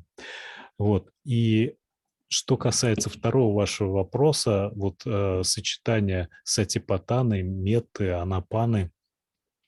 Ну, сочетание сатипатаны и анапаны мы тут уже поняли, как это происходит, да, а вот как это еще сюда входит метта, тут опять же не совсем понятно, потому что мы перед этим уже видели такой вопрос, что метта и анапана, ну, это немножко разные объекты медитации, мы их не можем сочетать вместе. Вот, поэтому тут как бы непонятно, да, мы же уже отвечали на этот вопрос. Если, может быть, вы уточните, что вы имели в виду, как вы это все сочетали все вместе. А пока я спрошу насчет сердца. If, Bhante, if it is possible to practice directly upon our heart, in some methods they just use the heart place as an object of meditation. Is it possible? Oh, Yeah, sorry. yeah. Like we talk. Okay. Oh, I cannot hear you. I lost you. Hello. Yeah. You are frozen. You're. Oh, okay. Yeah. Yeah. So how to say, like we are working with the heart base itself. Like we talk, like the 5 sense doors cannot do many things. Mhm. Even the mind stream that happens in the 5 sense doors, it only gives one kind of consciousness only. Mhm. So all the activities are happening here. Even day-to-day life, like 99% is happening here. Okay. So even And enlightenment, sorry. jhana. And why do we feel it like something happens in our head? Why don't we feel that it is in our heart? Yeah, because we are used to, like, one thing is the eye, the eye movement, and we are used to using the eyes. Another thing, like we are told from the day we are born or going to school, everything happens in the head, no? So they say you think with your head, no? What are you doing, no? Don't you think? They say, no? So like that, but they say emotional, okay, heart, no? Love, okay, everything. I from the deep depths of my heart, it happens, no? Or like, so, but how can that be, no? So then if the brain is dead, then either the person should be enlightened or totally deleted, or anything like that. So the easiest way to, then you don't have to meditate, you don't have to anything, you just find a way to stop the brain, and then all stop. You don't have to meditate, nothing, no? But it's not the case. Even if the person is clinically dead or brain dead, that doesn't make the person enlightened. Huh? The process happens within the heart. So in especially in Buddhism and many ancient techniques, they used to focus on the heart region, because even in later you will understand when we do like 4 elements meditation, like the eye sense door, ear sense door, nose sense door, tongue, or the heart, you can see 63 types of rupa. But brain, lungs, or even the heart muscle itself, or like the not the heart muscle, sorry, like the brains, or the lungs, or the liver, kidneys, all those things have only 53 rupa, because they are associated with the body consciousness only. Yes, the brain is a very valuable place, and there are many functions neurologically and all these things associated. That's why when there's a small blood clot, a person can get paralyzed, or a burst of a vein, person can die, right, in the brain. So it is a very valuable like a tool, but all the mental processes, because if a person is in a coma or even brain dead, that doesn't make a person enlightened, right? Then the easiest way is to stop the brain with some method, huh? Either an injection, or meet with a deliberate accident, or drop on your head, huh? And you can become enlightened, no? Okay. But it doesn't stop there. So our purpose is not to stop our brain, right? We cannot. Yeah, Yeah. we cannot. And the thinking process is happening in our brain or in our heart. Brain also, because it's associated with the body sense, though. There can be body consciousness. Okay. So the thinking process is the process which happens actually in all our body. It can happen like that, but for example, when you see from the eyes, the eyes actually cannot even identify the color, whether it's white or black or brown or yellow, or a red or green or anything. I cannot identify. Then from here it says, oh, this is red, this is green, this is yellow, this is brown, like that. Those identifications also, because they are used in perception. So even if it comes through the eye door, even if it's a sound, if it's pleasant or not, even a smell or a taste, even for the body, either it's hot or cold or comfortable or uncomfortable, all these things, the information, they come from the heart. So that's why even so in our heart we have a sort of information base. Surely, Not only in the heart Oleg, like it's actually said, it's within like a handful of blood. In that blood essence, essence is the mano or mind. So actually it's not big. That's why you can transplant a heart. So if the liquid is flowing, then that energy is enough to build the mind.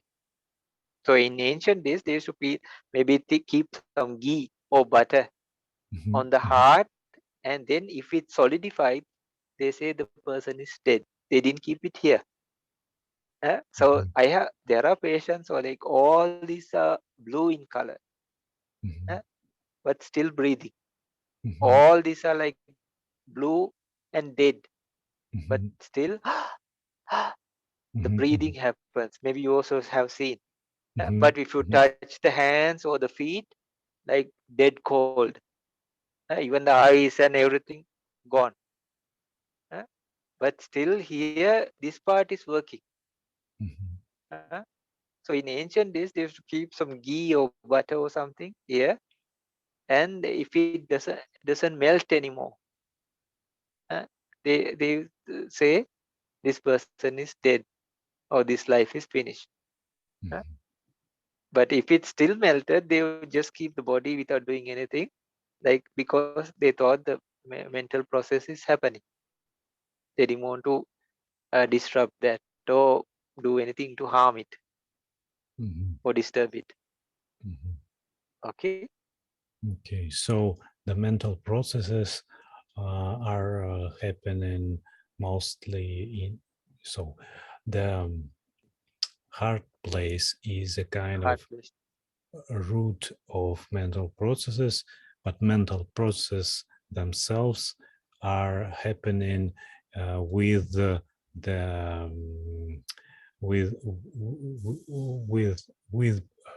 through brain, through all other, maybe in by means of other parts of our body, but the root, the center of all this process is our heart.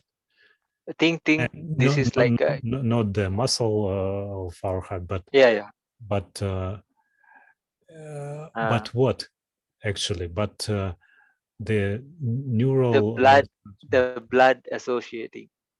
Blood? Like the blood. Blood is circulating through our body. Yeah, but when it comes to this point, it generates the energy. We like the eye sense though. So the eye sense though we say like the blood circulates around or no, but the eye sense though is like particularly happening here. The ear sense though like it's particularly happening here. So the heart sense though it particularly happens here. So though the blood is circulating and all, when the energy, it creates the proper energy for that receptive function to happen. Okay, that's why we cannot see these things from our naked eye or even through equipment. So the receptive, so in like through science and all, we see sometimes blind people also have the black part or the white part, no, in the eye, but sometimes they are blind, no. And what about the neural system? We have and the neural center about our heart, and is it working in this process or not, or just blood? Or like this is one way. If you take like there are different ways of seeing this. Okay. So if you talk about atoms and protons and all, then all this idea of neurons or organs or brain or heart or all these things disappear, because the whole body, maybe we can take it to a handful, no, or even less, no. So if we talk Rupa Kalapa and all, that is a different whole area or seeing of it. Then the ideas of this as a heart or a mind or brain or lungs, they also change. because it's just kalapas. Mm-hmm. So if somebody is talking about organs and all, then you can see in that aspect also, because they are true, no? We have a heart, we have a brain, no? We have eyes. So, but then if somebody is talking about the neurological system, there is no, because if you meet with an accident, and then I also had some neuro before, like neuro, then my hands and legs were just shaking by them. I felt like electricity going through my body, because my spine was like Compressed. compressed, no, and touching too much. So then we cannot deny these things, no, but it's the way we see. But we should not mix this and that with that. Okay, if we are talking about the 32 body parts, then okay, 32 body parts. If it's a neurological system, okay. If it's as like atoms and protons or anything like that, then like that. Or if it's like kalapas and all that thing, then there are like different kalapas for different activities or functions. Okay, so but if you mix those things, it's like rebirth process. Like there are ways of seeing that. This person was born there, but when you when you go a little more, few more layers, or go a bit deeper, then nobody went from here to there. Then it's another. But if you mix all these things, then if there was nobody who went there, but in one level we can say this person died and was born there. We just say like that, no? But that's one way of seeing it. At least you have the belief of after you die, you are reborn again. But if you look into molecules or even mind, then, or even more deeper, rising and passing, nobody traveled, no? So from here to there, and there was no here to there also, because then it will be concepts, no? But in reality, or like a conceptual reality, we can say a person died from this country and was born in that country, which is true, right? Yeah. Okay. In some level, in some sense. Yeah. Окей. Насчет сердца. Медитация на сердце напрямую, она, как бы сказать, не совсем имеет смысл, потому что мы и так медитируем, когда выполняем любой метод, по крайней мере, связанный с сосредоточением, мы все равно это делаем естественным образом в сердце, в конце концов, потому что все процессы, все ментальные процессы, как мы уже говорили, происходит через сердце, через сердечный центр. Мозг здесь, если мы уже говорим про такую немножко более физиологическую часть, он участвует в процессе думания и так далее, и восприятия, но ошибкой будет говорить, что мозг головной является именно центром этих процессов, да, то есть он, как сказать, вспомогательный инструмент. Центром является сердце, сердечный центр. Все эти явления, так или иначе, там, сигналы там, от глаз, они проходят, да, там, и через мозг, но по большей части через сердце, и все у нас идет в сердце. И мы привыкли думать, что мы головой там думаем и так далее, да, потому что, во-первых, мы пользуемся зрением, и у нас естественным образом как бы здесь оказывается все сосредоточено.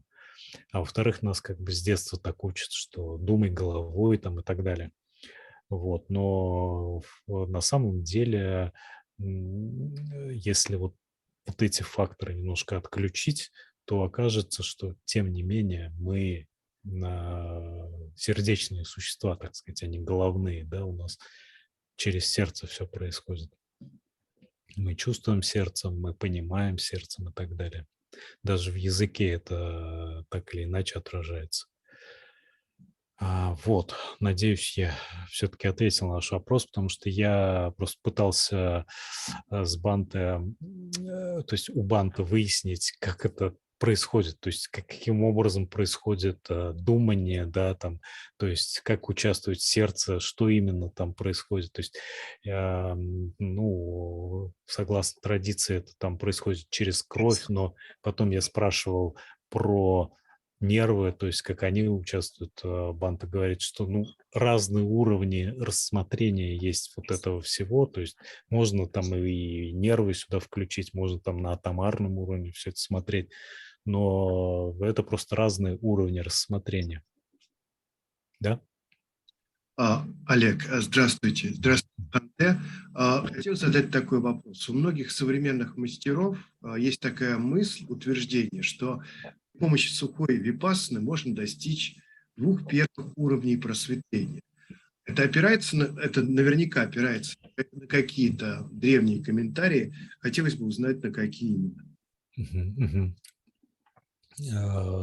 Bhante, there is an opinion that we can get to first or second stage of enlightenment through the practice of dry vipassana, vipassana only. Is it right? Is it based on some maybe commentaries or any other sources in tradition or what? Yeah. Like there are people who have been practicing these things, huh? And for example, in Susima Sutta, no?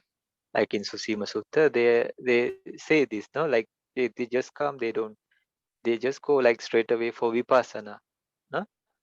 So as I remember, it was Susima Sutta. So then there are, if a person had been practicing Oparami, and they want to go like direct into vipassana, there are different ways, no? Some people can go direct vipassana. Then some people can do samatha and then go vipassana. Or they can start with pre-vipassana objects. For example, 4 elements. And if they don't feel that their mind is not strong enough, they can cross over to samatha and do some samatha techniques. For example, if somebody practices 4 elements very well, 32 body parts is very easy for them. So they can go and then go back to vipassana or the mind, no?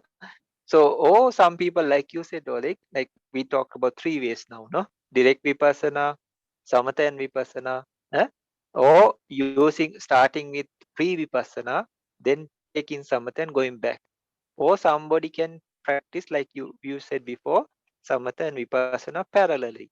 You do anapana and 4 elements, like that, but it's more hard work.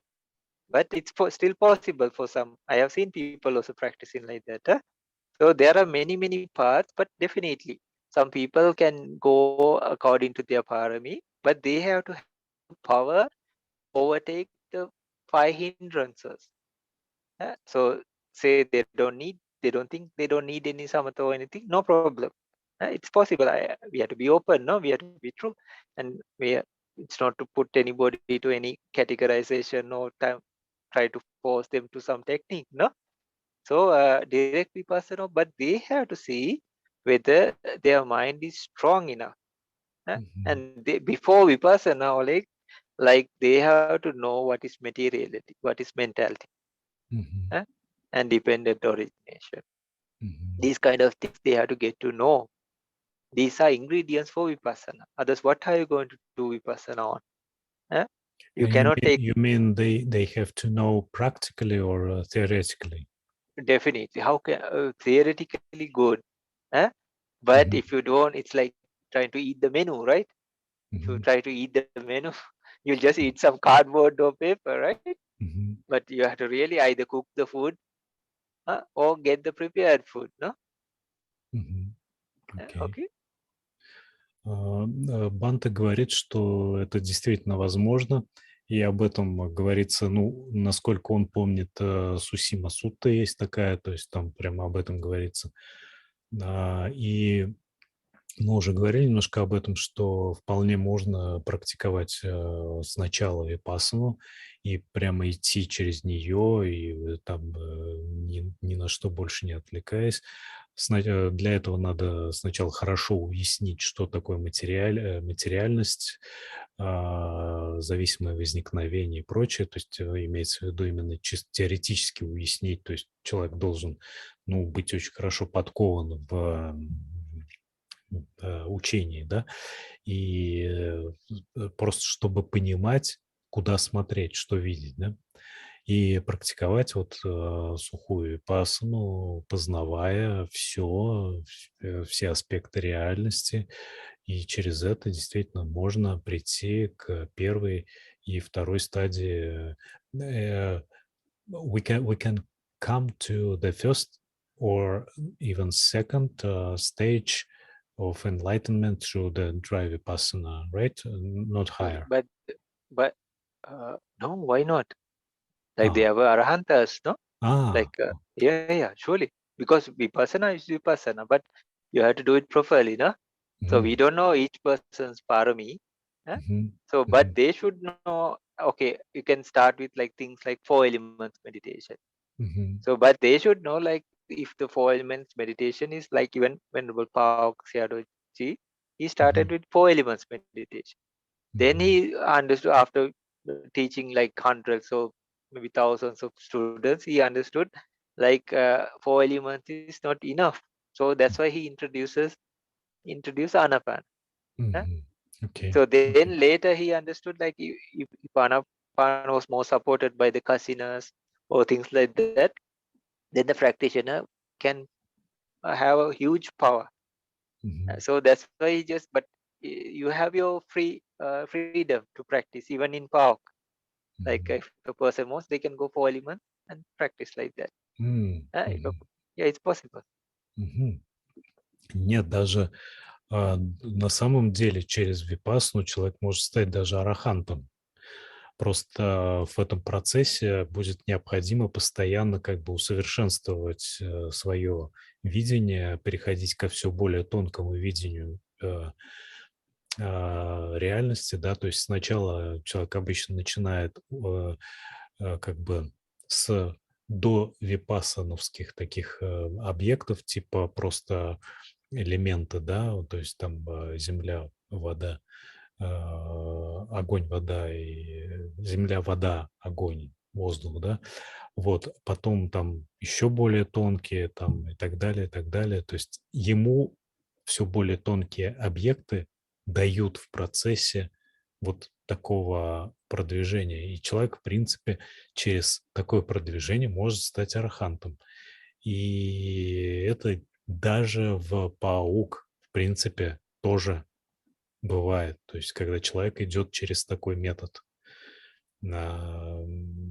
Разные люди есть, да, и некоторые люди просто склонны именно к такому методу, им дают такой тогда метод. То есть мы говорили уже, что на самом деле путей много, да, то есть можно так идти, можно через сосредоточение, можно параллельно там самадхи випассана и так далее, и так далее. То есть резюме: через сухую випассану можно в принципе дойти даже до состояния араханта. Вот такие дела. Спасибо. Да. Можно еще? Значит, среди буддистов часто бывает путаница между 3 такими понятиями: бхаванга, ниродха и ниббана. Могут Бханте дать дефиницию каждому из этих понятий? А дефиницию в практическом плане? Хорошо. Бханте, could you please give an definition to Bhavanga, Nirodha, and Nibbana? What is the difference between them? Bhavanga Chitta is in one way, it's similar to our Chuti Chitta and Patisanti Chitta. Okay, similar. And then it is a process that happens to adjoin the Chitta Vitis. Okay, so if somebody is dying also, they cross over to Bhavanga and then go to Patisandhi Chitta, just like now, present moment. Okay? So usually, like because we are human, it is a Kusala Chitta, but it's not very active. It's not like our other Kusala Chittas. It doesn't make a. It is actually a Kiriya Chitta or action thought. So like that, they just do a specific task, like Votap or like Sampadichana, no? Or like Votapan, like those minds, or mostly not only that, like Panchadwara Vajat, Manodwara Vajat. They focus their attention, that is their duty. Like that, the Bhavanga Chitta also, they don't make these kind of Chittas, don't make more karma. But they have a specific duty or job. So they just do the job, but no pay or nothing happens. No? Okay. Sort of, So, but they have function, but they have no exactly. object. Yeah. So the terminology of Nirodha, Nirodha. So Nirodha means like it can be the cessation of anything, either Rupa or the Nama or the defilements, anything. When it's cessation, it's Nirodha. It's arising and passing. So actually, it perishes into the way you won't even find a glimpse or not even a particle, or even a bit left of either materiality or mentality. Each moment, each material moment, which we call Rupaksana, or each mind moment, which we call Chittaksana. So everything, every moment, it perishes. Even the Kusala perishes, the Akusala perishes. So it is going to Nirodha. But So so Nirodha is in a sense more deep state than Bhavanga. Oh, definitely. Like Bhavanga is like a how to say a state that is not active, no? It helps. It all these arises and even the Bhavanga arises and passes. So like it's not a permanent thing. So we can say everything falls into Nirodha. But our mind with the ignorance and all, so whatever that arises, or because it has not seen this Nirodha, it catches the next one. It catches the next one and makes more mind streams according to that. So if you talk about Nibbana, Nibbana is a state that is free from all material and mental activation. Okay, or activity, or nothing happens there.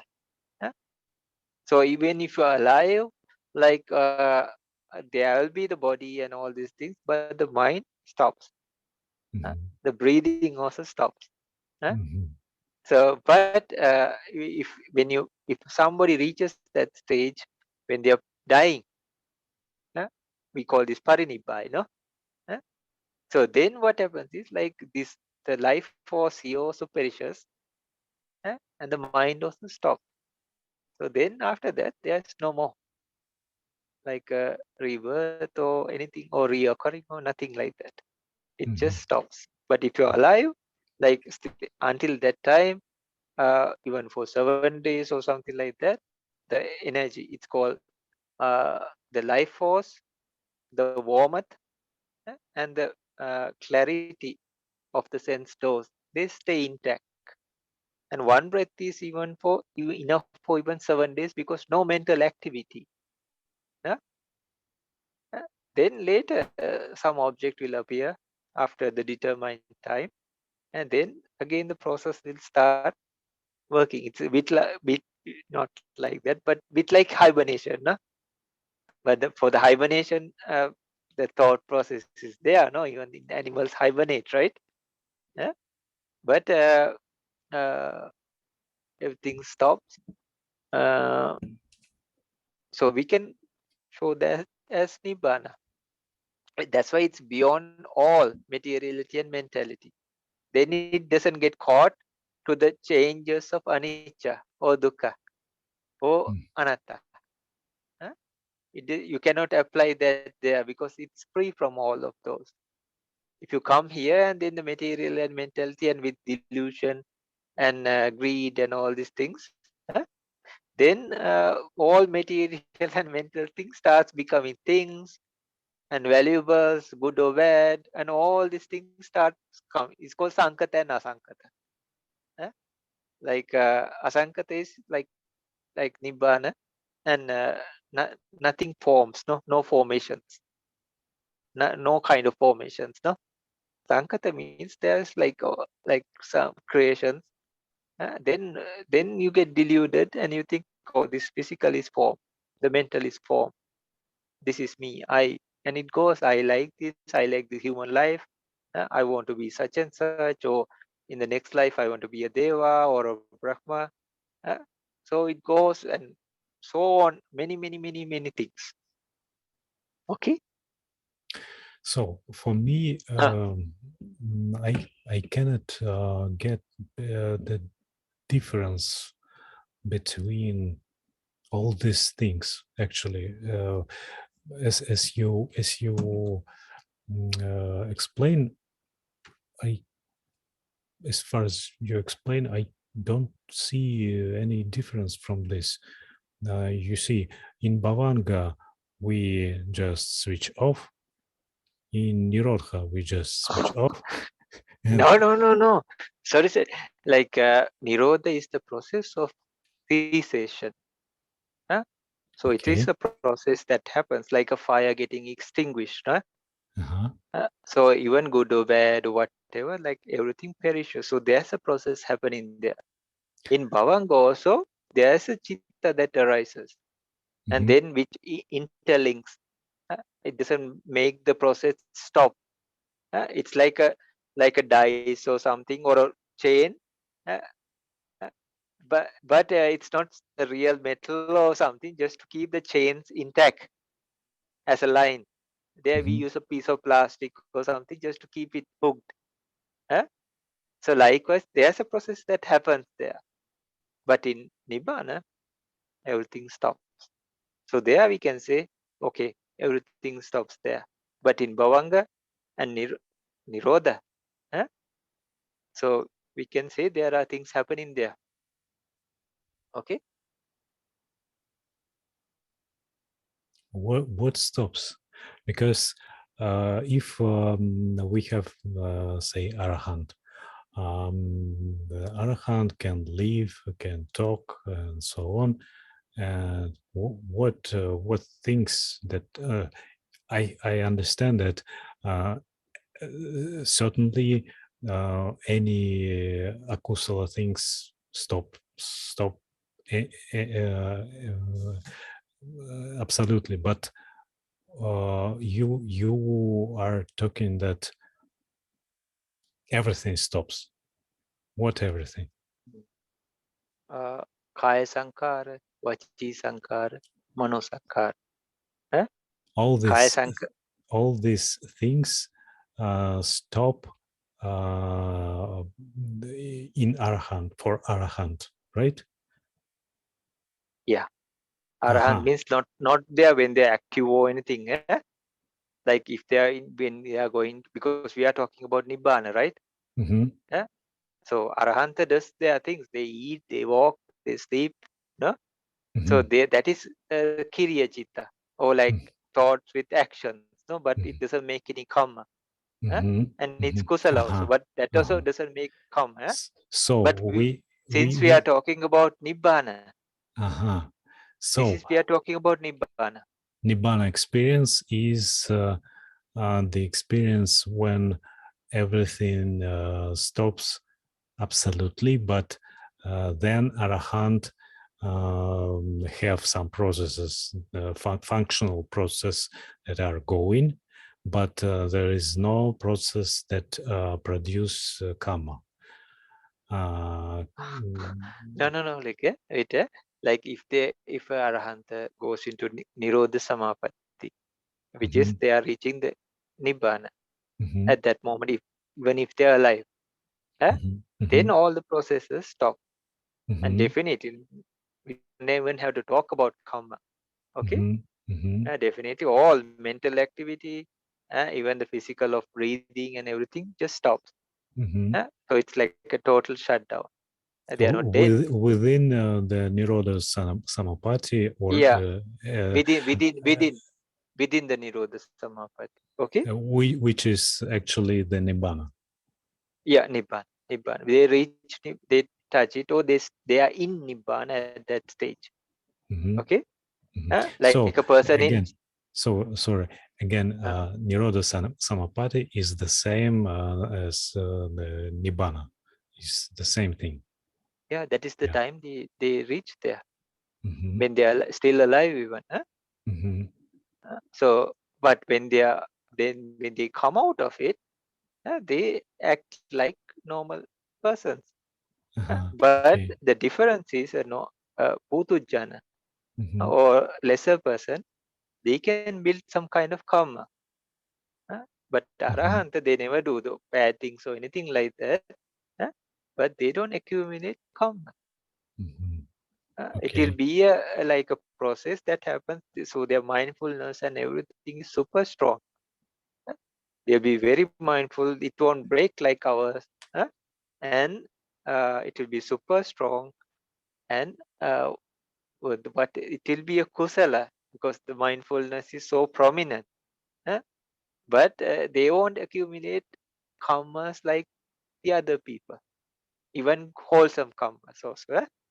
They call it punya papa pahinasa.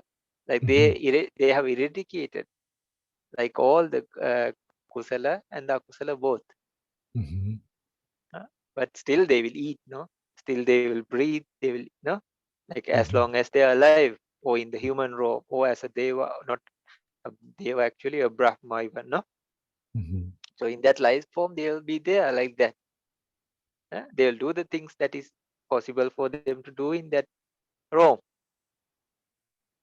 But what happens is like no future karma is born, but they will have to face the old karmas. That will happen. If they have done harsh things or anything, they will have to face those things. But from those also, newcomers don't arise. Okay. Okay. And Nirodha as itself, not Nirodha Samapati. We experience it before we become arahant.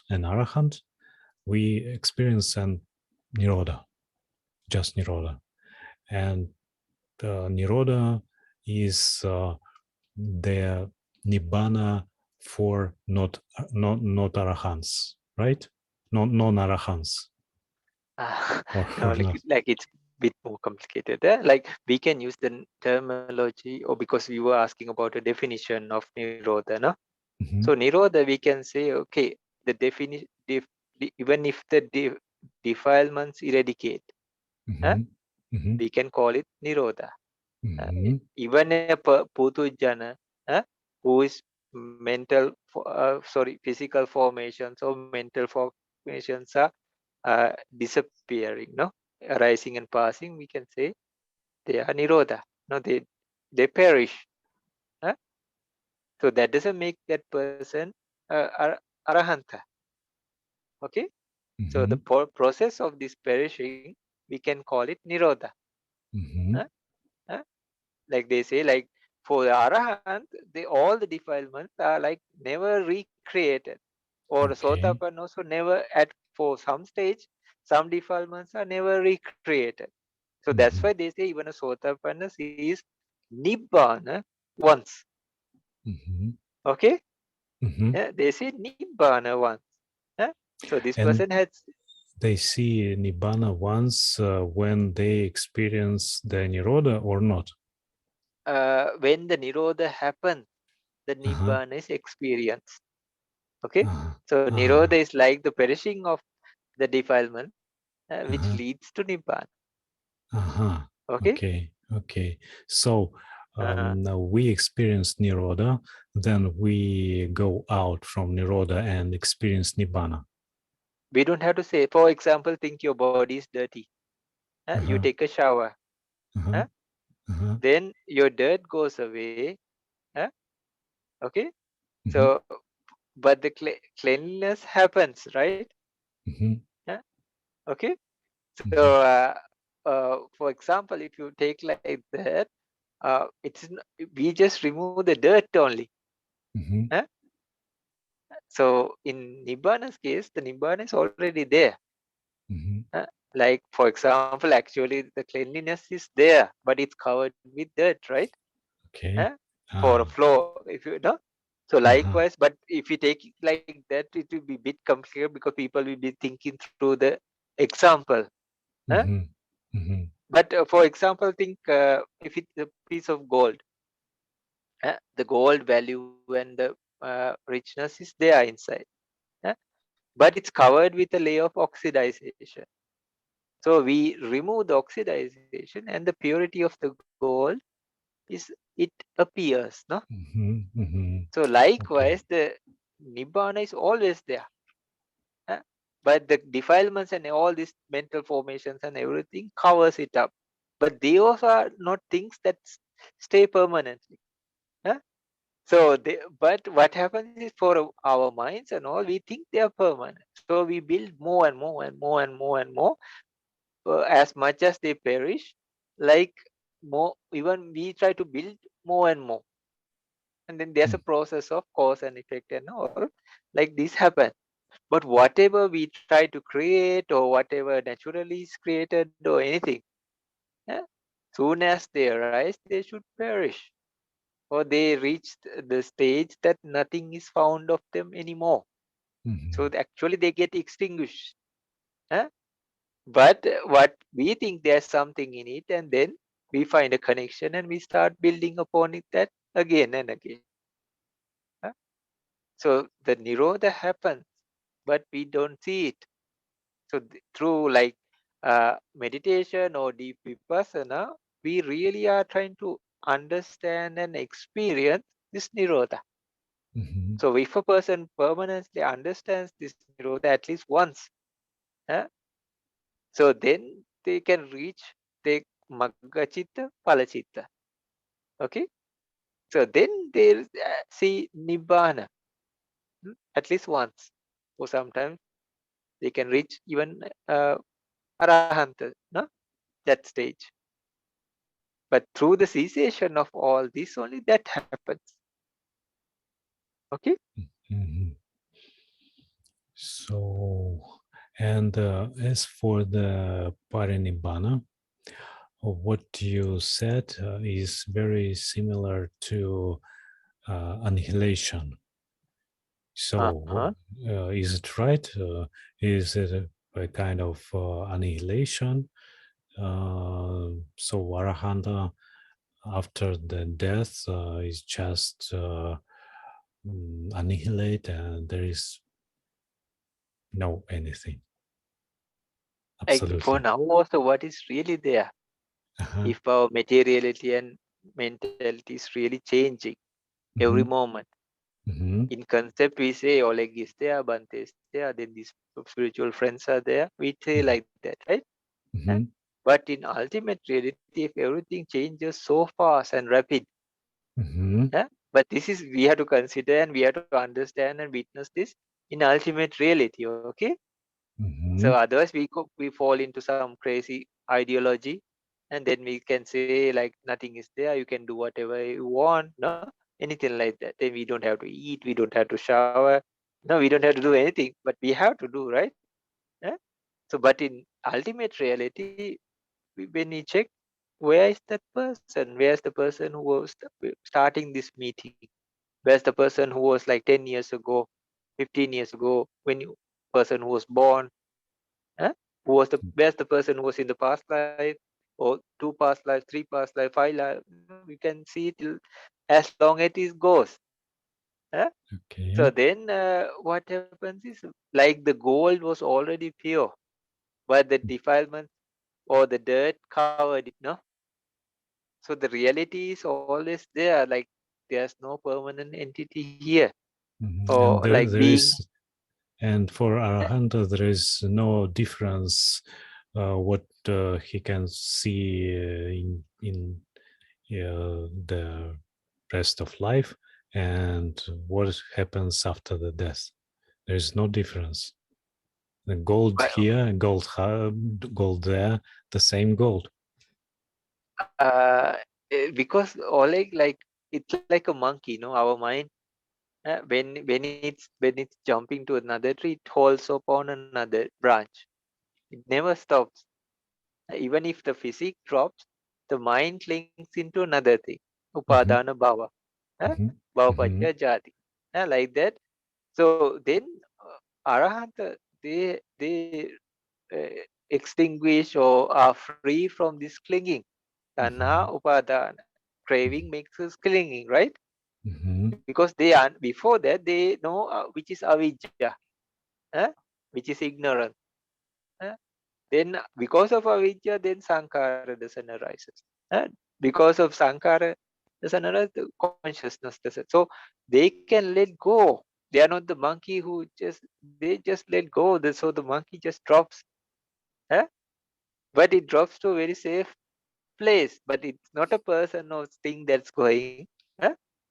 But they are really free because this was actually the real thing that really existed.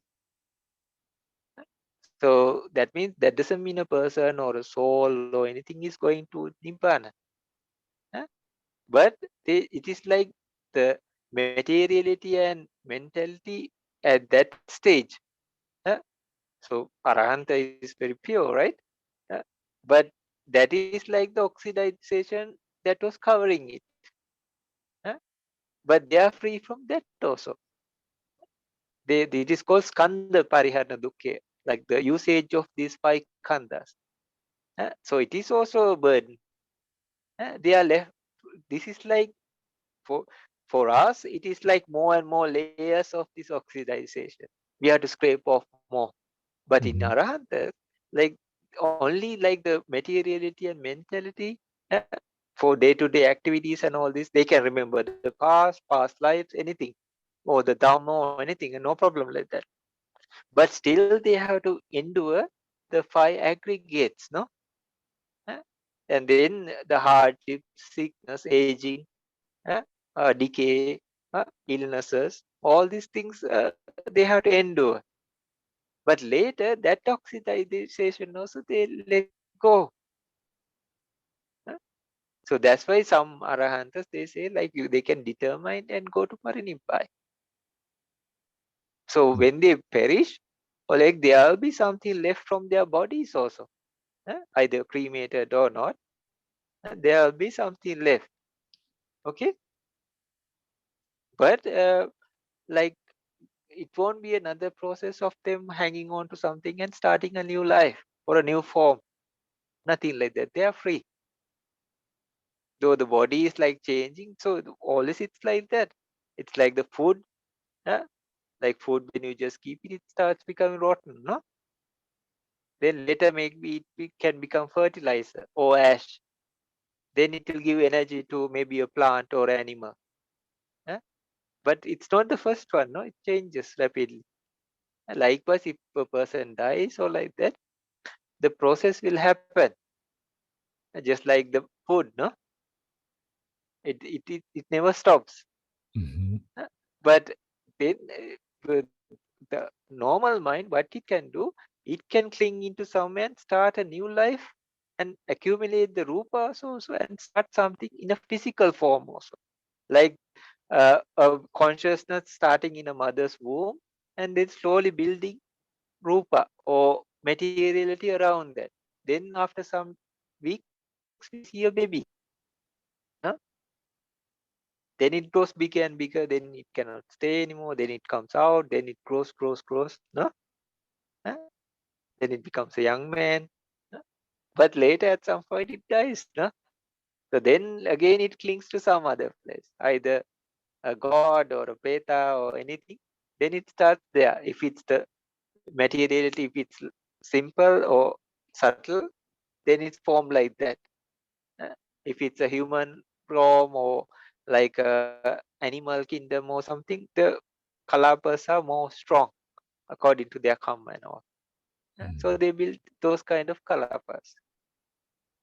Nama Rupa, materiality, because of consciousness and all mind process also. Okay?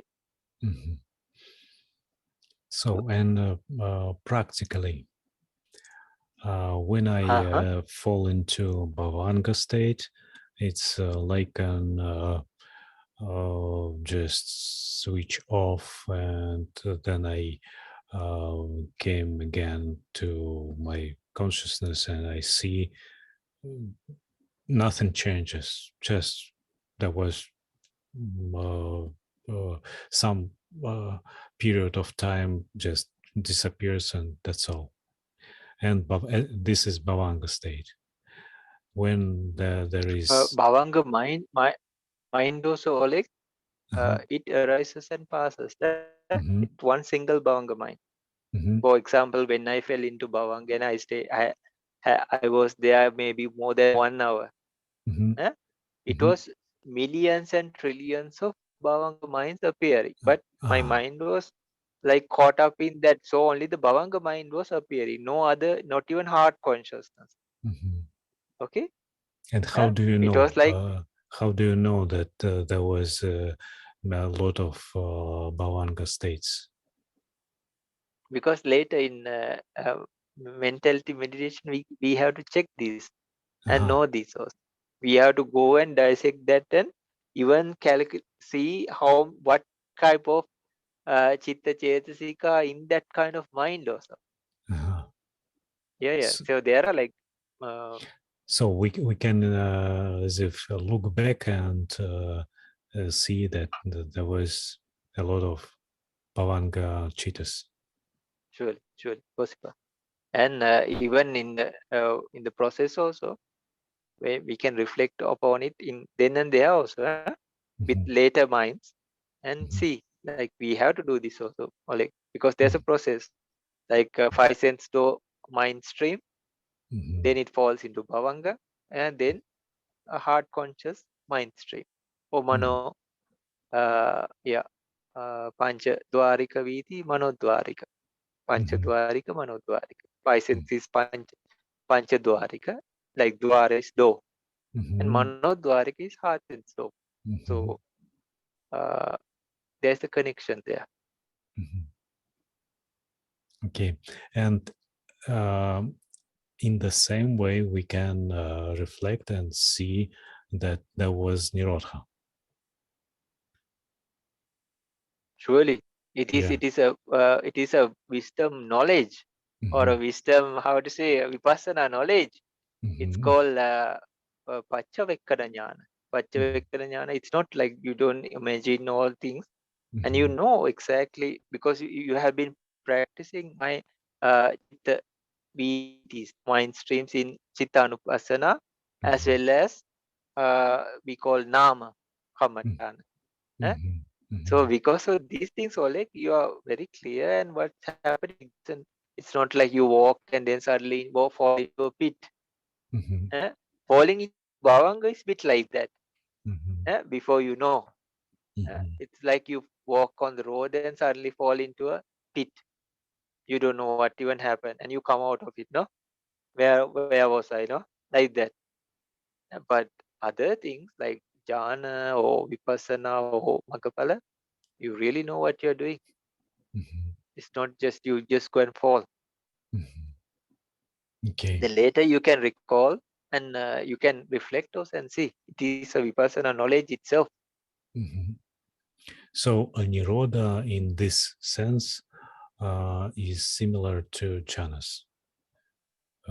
We can reflect it just as we reflect jhanas after the jhanas, after we went out from jhanas. The process of reflection is the same, but we should not mix those two together. Or like, if you consider like the process of reflection, then in jhana also there's a reflection, and then in magapala also there's a reflection mind, no, or a process. But each are unique to each other, because you cannot compare jhanas with Magapalas, no? Мгм. Мгм. Yeah. Окей. Попробую, значит, воспроизвести все, что, о чем мы говорили. Значит, баванга. Баванга – это просто отключение, после которого вы выныриваете, как будто бы из дыры, да, и ничего не понимаете, что происходило. Но если у вас достаточно отточенный ум, вы, ну, то есть вы можете как бы наблюдать за тем, что происходит в уме, вы рефлективно, оглядываясь как бы назад, будете понимать, что вы были в баванге, и даже будете успевать видеть, что это была смена таких вот безобъектных, просто функциональных, соединительных таких состояний ума. Вот. Ниродха – это состояние, в котором вы полностью свободны от помрачения, от тех процессов, которые создают карму. И, по сути-то, это тоже отключение, но это совсем другое отключение. И вы это, опять же, видите, когда вы выходите из ниродхи, и как бы также вот рефлективно вы успеваете это видеть, эту невероятную чистоту. И это естественным образом трансформирует вас, и тут уже совсем другое состояние, чем как это бывает после баванги, да. И в конце концов вы приходите к состоянию араханта. Так вот, значит, ниббана – это как раз состояние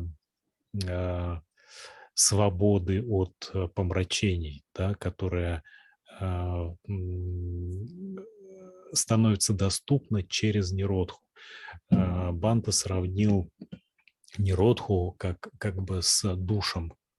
Мы под душем смываем с себя воду, в смысле грязь, и становится доступна чистота. Но на самом деле чистота всегда была с нами, да, просто она была покрыта грязью. Поэтому как бы ниббана, она всегда с нами. Просто она становится доступна для понимания, для видения, что ли, когда мы через ниродху, да, через испытывание ниродхи. Для араханта это просто становится таким состоянием, то есть ниродха самапати, которое он входит просто вот как домой. А в момент смерти, то есть париниббана, когда происходит, то, по сути, вот даже те остатки процессов, которые оставались у араханта, процессов, как так сказать, сенсорических, которые вот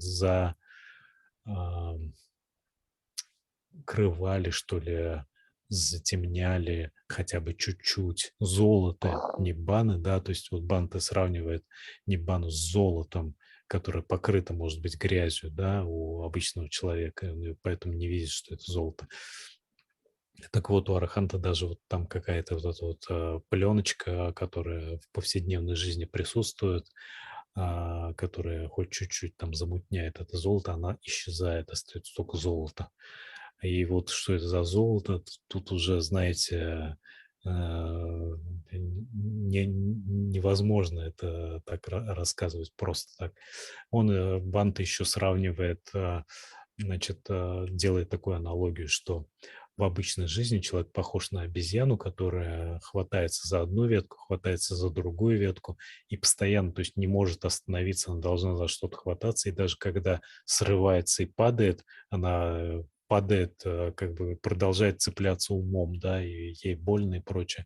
А арахант, он как будто бы перестал за все цепляться, но при этом он как бы падает в безопасное место, из которого уже не надо никуда больше бежать, цепляться и прочее, он остается в этом месте. Вот, то есть как-то вот так, да. Я надеюсь, что я хоть как-то передал то, что рассказывал Бханте. Я и сам, честно говоря, не вполне, видимо, понял, наверное, пойму только, когда стану арахантом. Вот, таким образом. Можно уточнение одно небольшое пожалуйста. по этой же самой теме? Да, пожалуйста. Ведь в Абхидхаме и Висудхимаге сказано, что когда человек проходит випассану сверхмирскую, то открывается именно ниббана, и ниббана очищает загрязнение, а не нирод. Okay. And the additional question about this matter is in Abhidhamma, we can see that when we get to Nibbana, Nibbana clear the defilements and helps us to be free from defilements, the Nibbana itself. So not Nirodha, but Nibbana. Nibbana is as a factor of which helps us to be free from defilements. Is it right? Like, for example, like if you want to go to Moscow, there's a way to go to Moscow, no? Like it's not like you just jump to Moscow, right? Then either if you take a plane or a helicopter or anything, still there's an aerial route, no? So when we have the eradication of defilement, we will come there. So if anybody can just see Nibbana and eradicate all, then fine, no? But usually that's not the case, because even if it happens very fast in this life, then this person has been practicing, and the paramis are very high. So they need at least a word from a Buddha or something like that, that extinguishes all their defilement. So that doesn't mean that they see Nibbana just then. There's a path. That's why Magga Chitta and Phala Chitta. Always there's a Magga Chitta and a Phala Chitta. So why are we using the Eightfold Noble Path? That is for the eradication of the defilement. Or in each stage, no? Sotapanna, Sakadagami, Anagami, Arahanta.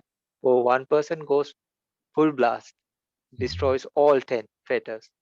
No? But still there's like a nirodha of those fetters, and then that leaves, because it is the one that removes the delusion or the ignorance or those kilesas. So because of that, because the dirty or the impurities are removed forever, then the Nibbana that was already there appears. Okay? So Nibbana is actually always there, but it seems like it's covered.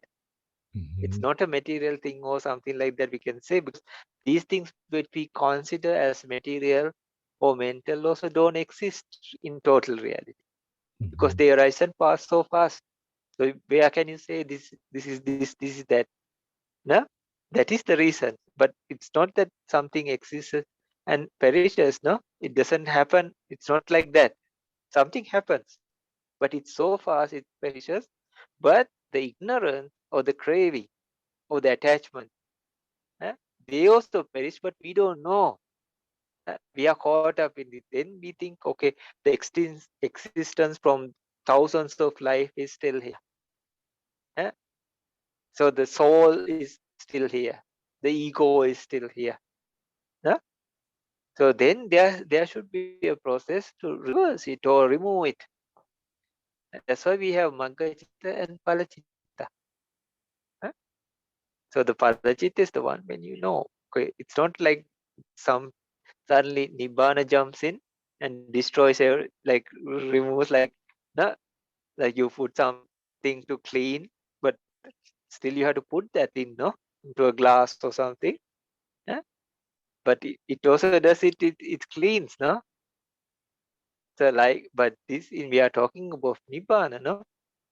So Nibbana is a state like it's always there, and that is the only thing we can say it's there.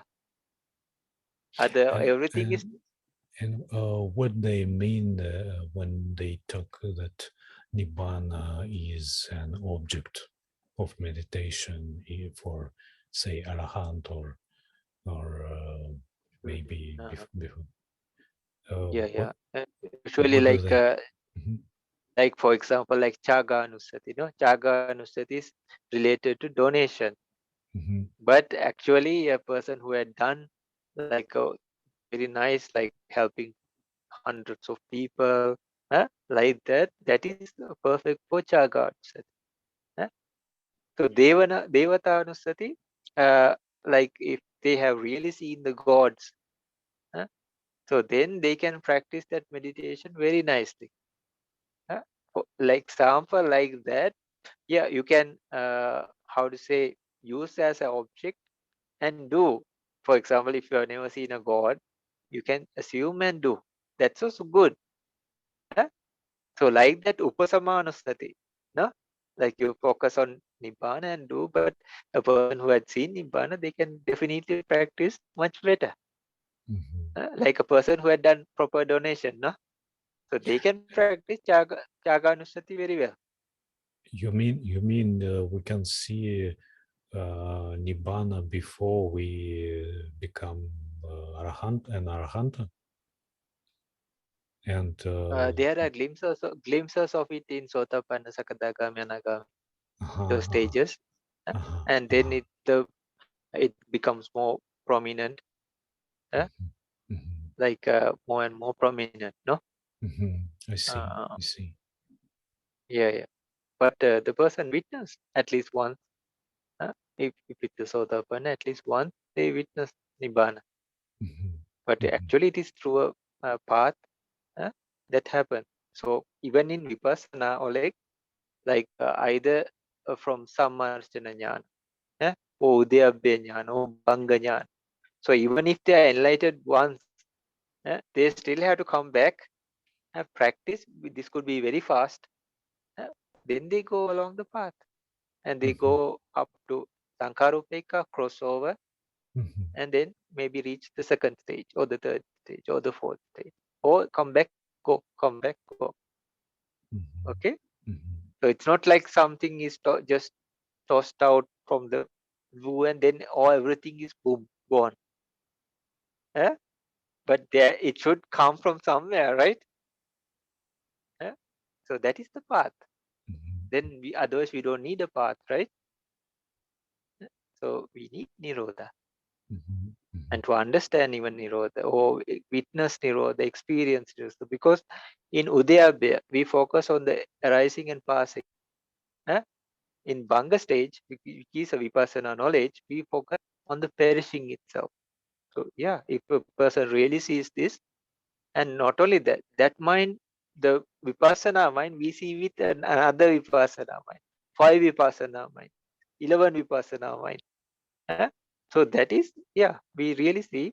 So that is about form, that is about mentality, or even dependent origination factors, the 5 aggregates.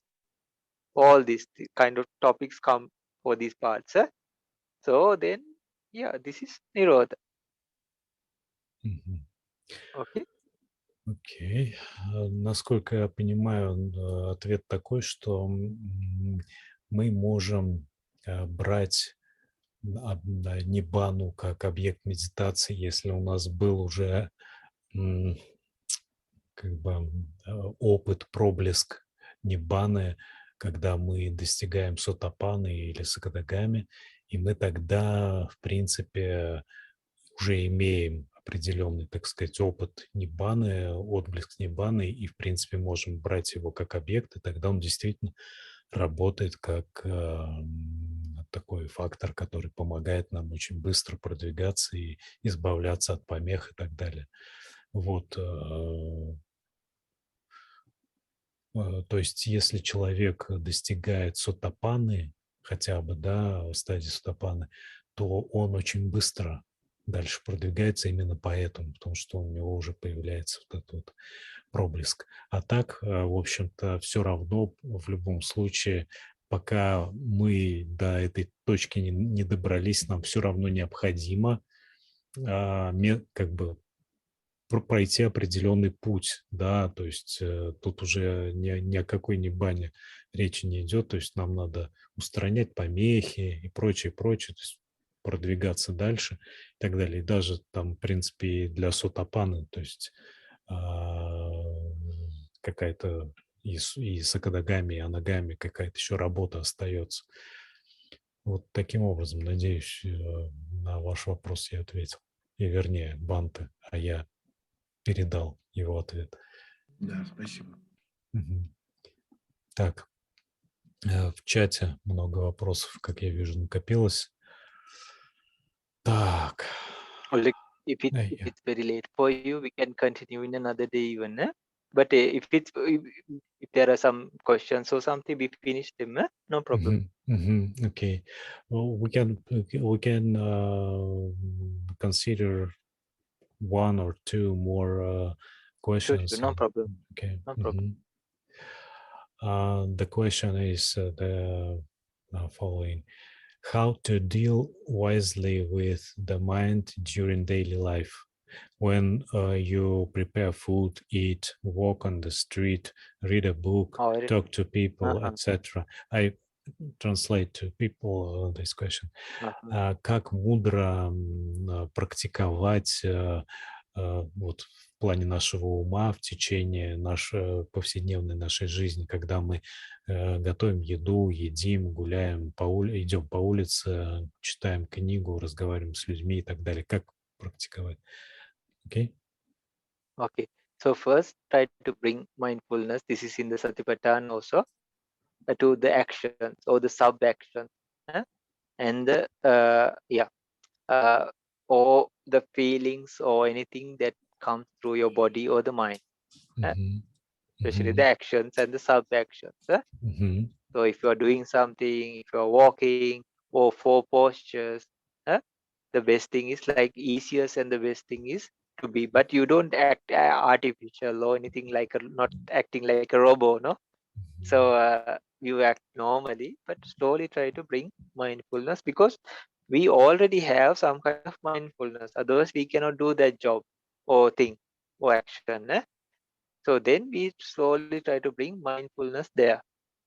Then number two is whatever meditation you're practicing, slowly try to bring that to those daily activities or that daily mindfulness in the daily activities. Number one is like we try to bring our attention and try to practice mindfulness according to the actions, like talking, listening, seeing, smelling, tasting, walking, moving, placing, anything. Anything you can just keep, we are trying to just keep our mindfulness going. Later, after you're a bit skilled in that, slowly bring whatever meditation, either breathing or metta or karuna or buddha anusati or anything what you are practicing. You can slowly combine those two. That's it. Okay. Значит, как мы поступаем? Во-первых, прежде всего, первый шаг, первая стадия заключается в том, что мы привносим осознанность во все, что мы делаем, да, то есть это, по сути, там вот такая практика сатипатаны, как она часто преподается, то есть осознанность. Мы стараемся привнести осознанность в каждое наше действие и поддействие, то есть каждое действие и его элементы, да, то, из чего это действие состоит, то есть каждый из этих элементов мы стараемся осознать.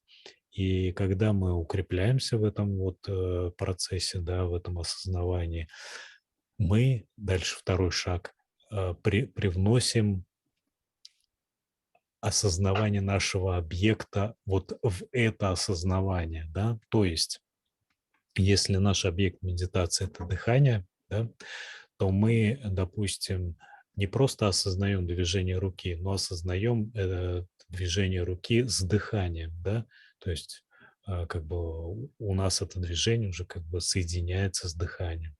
Или если наш объект, ну, скажем, любящая доброта, то мы каждое наше действие как бы соединяем с любящей добротой.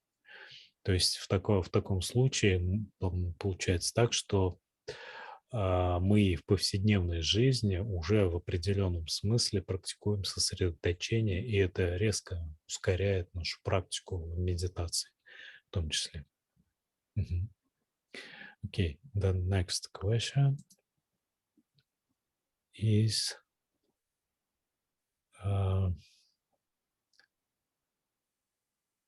так, во время медитации можем ли мы наблюдать в виде тонких ощущений в теле метту, направленную нам, другим человеком, в случае, если человек находится с нами в одном пространстве и если человек далеко от нас? During the meditation, can we observe metta as subtle sensation in our body if some other person direct this metta to us?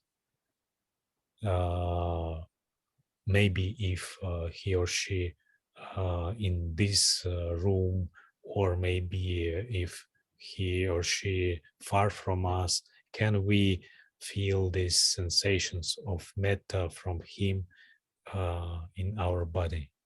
Sure, it's possible. Either from the body or the mind. It's possible. And they ask us to radiate metta, no? So yeah, it's possible. It's possible, and it's an energy, a good energy. So this energy we can spread. So later we have to spread it also, no? Yeah, in the maybe your home or your city or the country or the world, or later in exactly according to the technique, a person has to spread it to 10 directions also, no? In groups of people. So then you don't miss anybody. So then if a person is doing to the other also, either from the mind or the body, or later even the body, your own body can make, they are called chitta jarupa, a mind-born materiality. So that also can create and feel very pleasant sensations. So we can feel, for example, theoretically, I can feel your metta when you direct metta to me. Is it? Yeah. This is possible. Is it possible? But sometimes if that other person's mind is very gross, sometimes they might not feel. Yeah, sometimes they might not feel if they are really like in anger or anything like that, or if they are really have a very gross, rough mind. Sometimes they won't feel it physically or anything like that. But when our mind is also like getting more calmer and more subtle, and without the rough, you will feel more because you are more receptive, no? Okay. More receptive. Sensitive. Sensitive, yeah. Бханте говорит, что да, это возможно чувствовать метту, направленную к нам, другим человеком, и в теле, и в уме. И в теле это как бы получаются такие как бы ощущения, созданные умом. И это возможно, если мы достаточно чувствительны, да, то есть если у нас грубоватый ум, много в нем помрачений и прочего, мы, конечно, этого, скорее всего, не почувствуем, но по мере практики, по мере того, как мы становимся более чувствительными, мы начинаем такие вещи чувствовать. По поводу того, какая это сутта, какой номер, я у Бханте уточню и потом напишу, да.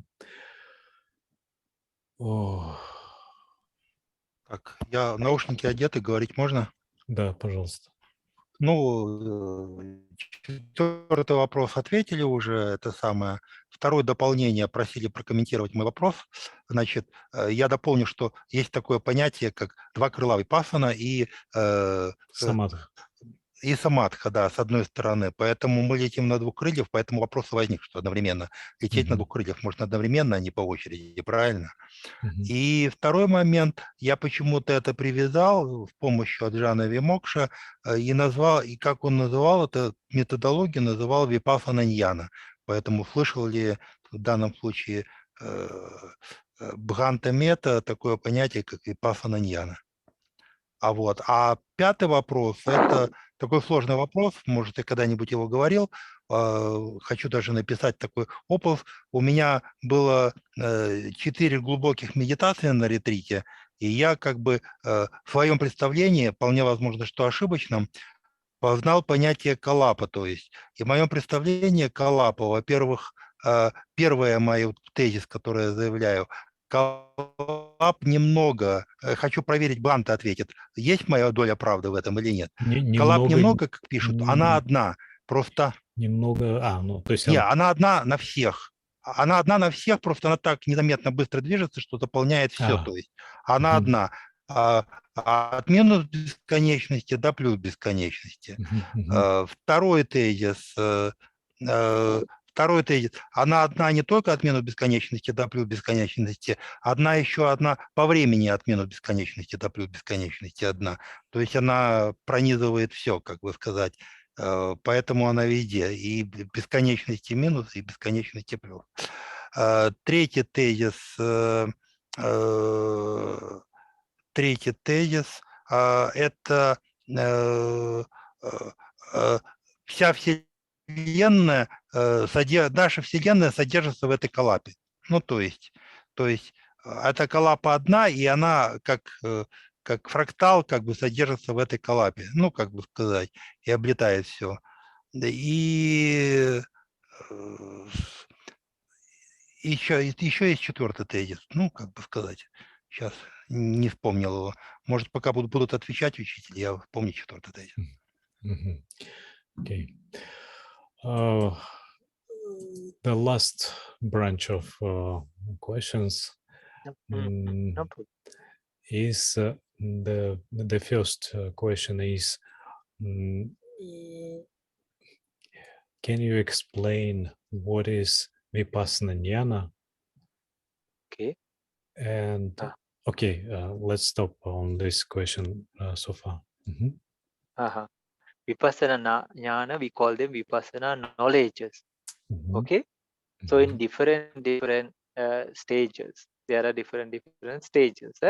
So in each of those, like 16 Vipassana knowledges, no? As I remember, yeah, there were 16.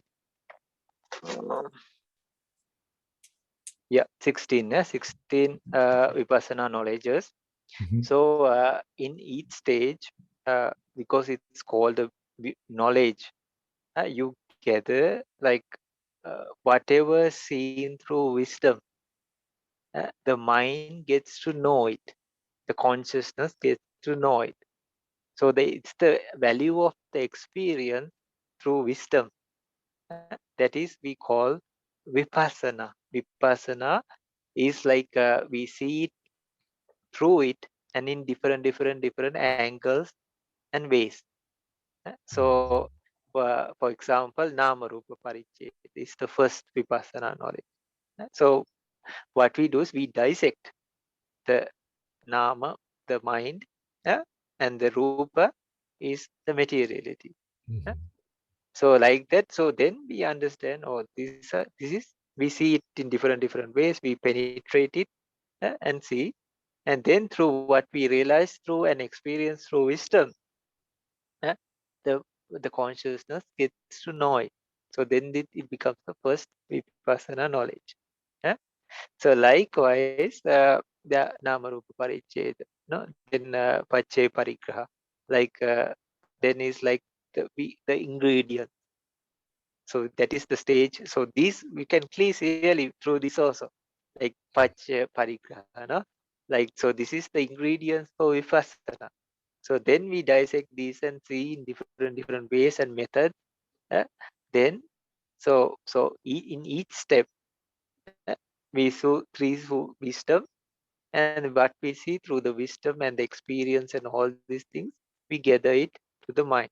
And it's an insight or a learning experience that is very profound. That's why they are shown differently through just knowing from the mind. That's why they are called insight knowledges. Okay? Мгм. Uh-huh. В випассане, то есть что такое випассана ньяна? Это знания, которые мы получаем, практикуя випассану. Когда мы практикуем випассану, мы как бы рассекаем реальность на различные аспекты, рассматриваем явления с различных как бы позиций, сторон и так далее.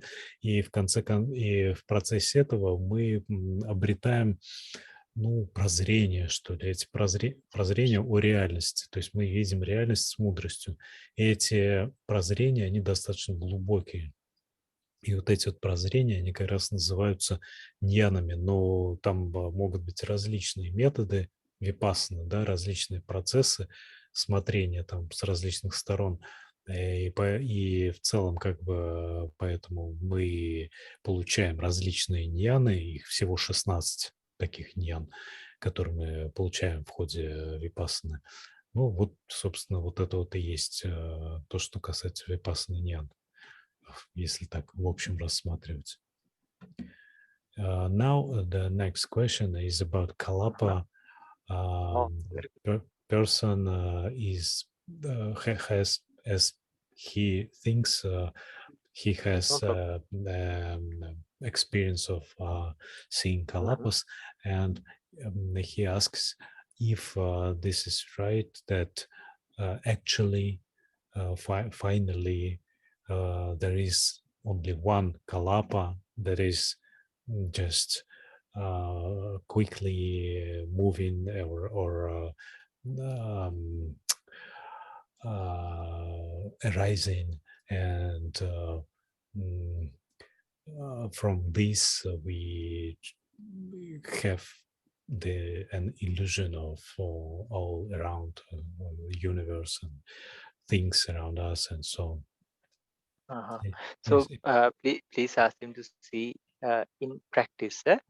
So Yeah. in logic we can make during the retreat in meditation. Okay. So usually how we practice is we first figure out, understand the 12 qualities of the 4 elements. Okay, 12 qualities of the 4 elements. Mm-hmm. From those 12 qualities, then only we can understand these are the 4 elements. Okay. Mm-hmm. Then later we let the mind from the top of the head to the toes. We let these 12 qualities work very fast. Mm-hmm. Okay. Then Mm-hmm. what happens is like this form or the idea of our form starts changing. It's like you take a drawing and erase with a pencil or a rubber. Mm-hmm. Then there's like a smudgy image, like that. It's not exactly like that, but the idea of this is the penetration of the perception. What do they call it? Santatigana. Santatigana is like the continuation process. Santatigana. Gana is like we feel like there's some solidity in it. Mm-hmm. But actually it is a continual process. Mm-hmm. So then we come out of this illusion of this is my face, this is my body. It becomes like a bulk process. Mm-hmm. Okay. Then we can penetrate these things. And even in there are translucent and non-translucent. These are the basic 2 kinds of kalapa. Then there are many associating with our body, especially. There are the eye decade kalapas. Then there are karma born kalapa. Then there are like which shows the gender, male or female. There are kalapas associated. There are the life decade kalapa, like which makes the life form. So when you penetrate and this is very nicely guided, and then it's not like you suddenly jump into and you have to select all these, no? First, you have to see like which is the transparent and non-transparent, or translucent and non-translucent. That's all. After that, you get to know like the translucent ones are the ones associated with eye, ear, nose, body, the prasada, or the receptive parts. Then the other ones are non-translucent. The light doesn't travel through that. So these are usually the gender associated kalapas. And then the food associated kalapas, the heat-borne kalapas. Like that, there are many, but we have to get to know this. That's how in Dhamma and all, they talk about rupas, which are 28 types of rupa. 28 types of rupa. So for that to generate, there should be many types of, for example, if you take the Ido, there are 63. Like 10 groups and another 9. That makes 63 rupas. Okay. So likewise, so it's not just one. All in all, we can say, okay, that there are the kalapas internally and externally. Okay, they arise and perish. But that also like because we are beings with minds, right? And there are the external objects which are unanimated, no? Like without the mind. So okay, we are eating some food or medicine or something. We put an unanimated or things without the mind into our body. So these also itself are two different types. So there are many other things that make a person with a mind and external objects also. So okay, if we die sometime, we also fall into that we call utuja rupa, like atmosphere born rupas, no? So the food and even the stones and the mountain. But even if though in those, if there are some kind of beings, even a small insect, then the conscious born materiality and those things exist. Karma born materiality exists. So it's we cannot say just one type. Okay. But oh yeah, everything arises and perishes. That's true.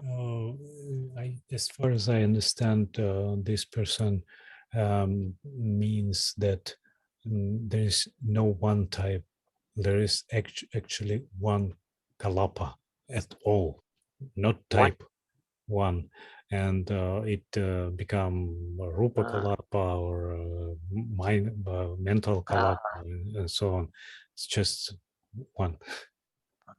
That also it cannot be one because it also arises and perishes, no? And definitely there are like how to say like generations of kalapa. So the food we eat, you can see, you can really check this, you can discern this if you practice properly. The food we eat, it's digested from our mouth, throat, and stomach.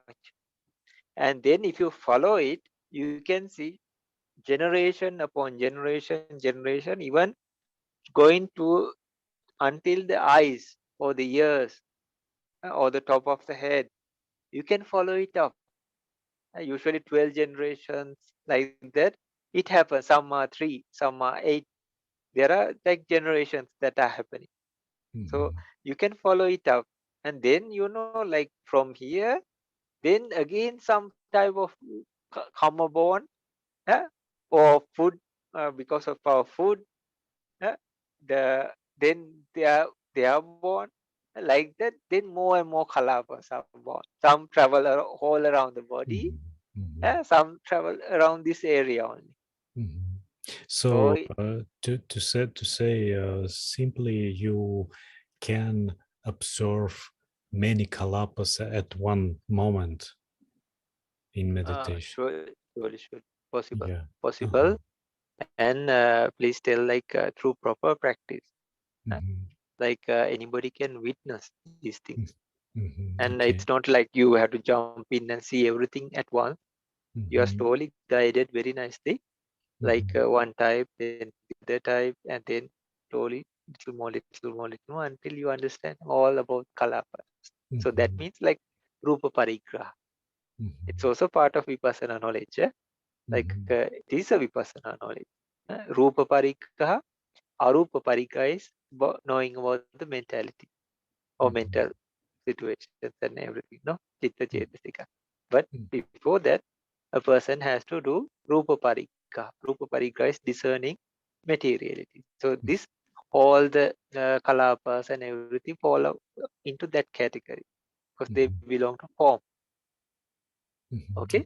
Окей.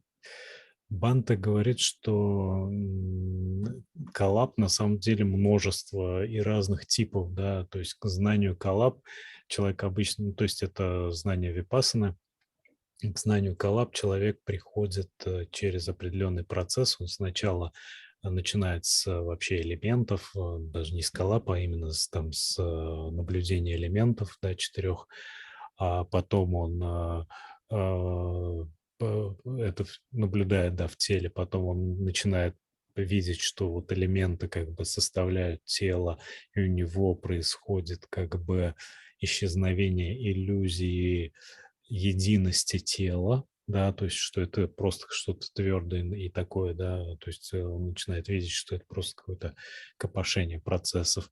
Потом он уже проникает более глубоко, начинает видеть 2 разных типа коллаб для начала, да, там прозрачный и непрозрачный, кажется, так можно перевести. Потом он начинает уже их дифференцировать, то есть, но факт тот, что он в один момент видит мириады коллаб. И эти коллабы постоянно как бы сменяются, то есть там поколение коллаб как бы происходит и так далее. То есть совершенно нельзя сказать, что это какая-то одна коллаба. То есть это не тот случай. И в любом случае как бы этот процесс начинается с тела, то есть с рассмотрения телесных коллаб или там материальных рупа коллаб. И потом только мы уже сможем перейти к умственным коллабам, то есть начать видеть их и так далее. То есть вот таким образом. То есть вот, собственно, так. То есть только множество коллаб. То есть человек, когда практикует випассану, он приходит именно вот к такому видению, что это мириады и поколения коллаб. Таким образом, это, как я понимаю, это нечто вроде каких-то элементарных единиц, что ли, реальности или, если угодно, восприятия. Вот, таким образом. Я думаю, надо на сегодня заканчивать уже. Спасибо вам за участие. Спасибо всем, кто до конца досидел. We can finish now, Bhante. And this was a very fruitful conversation, I would say. And yeah, very nice questions, sir. yeah, Very happy to be here.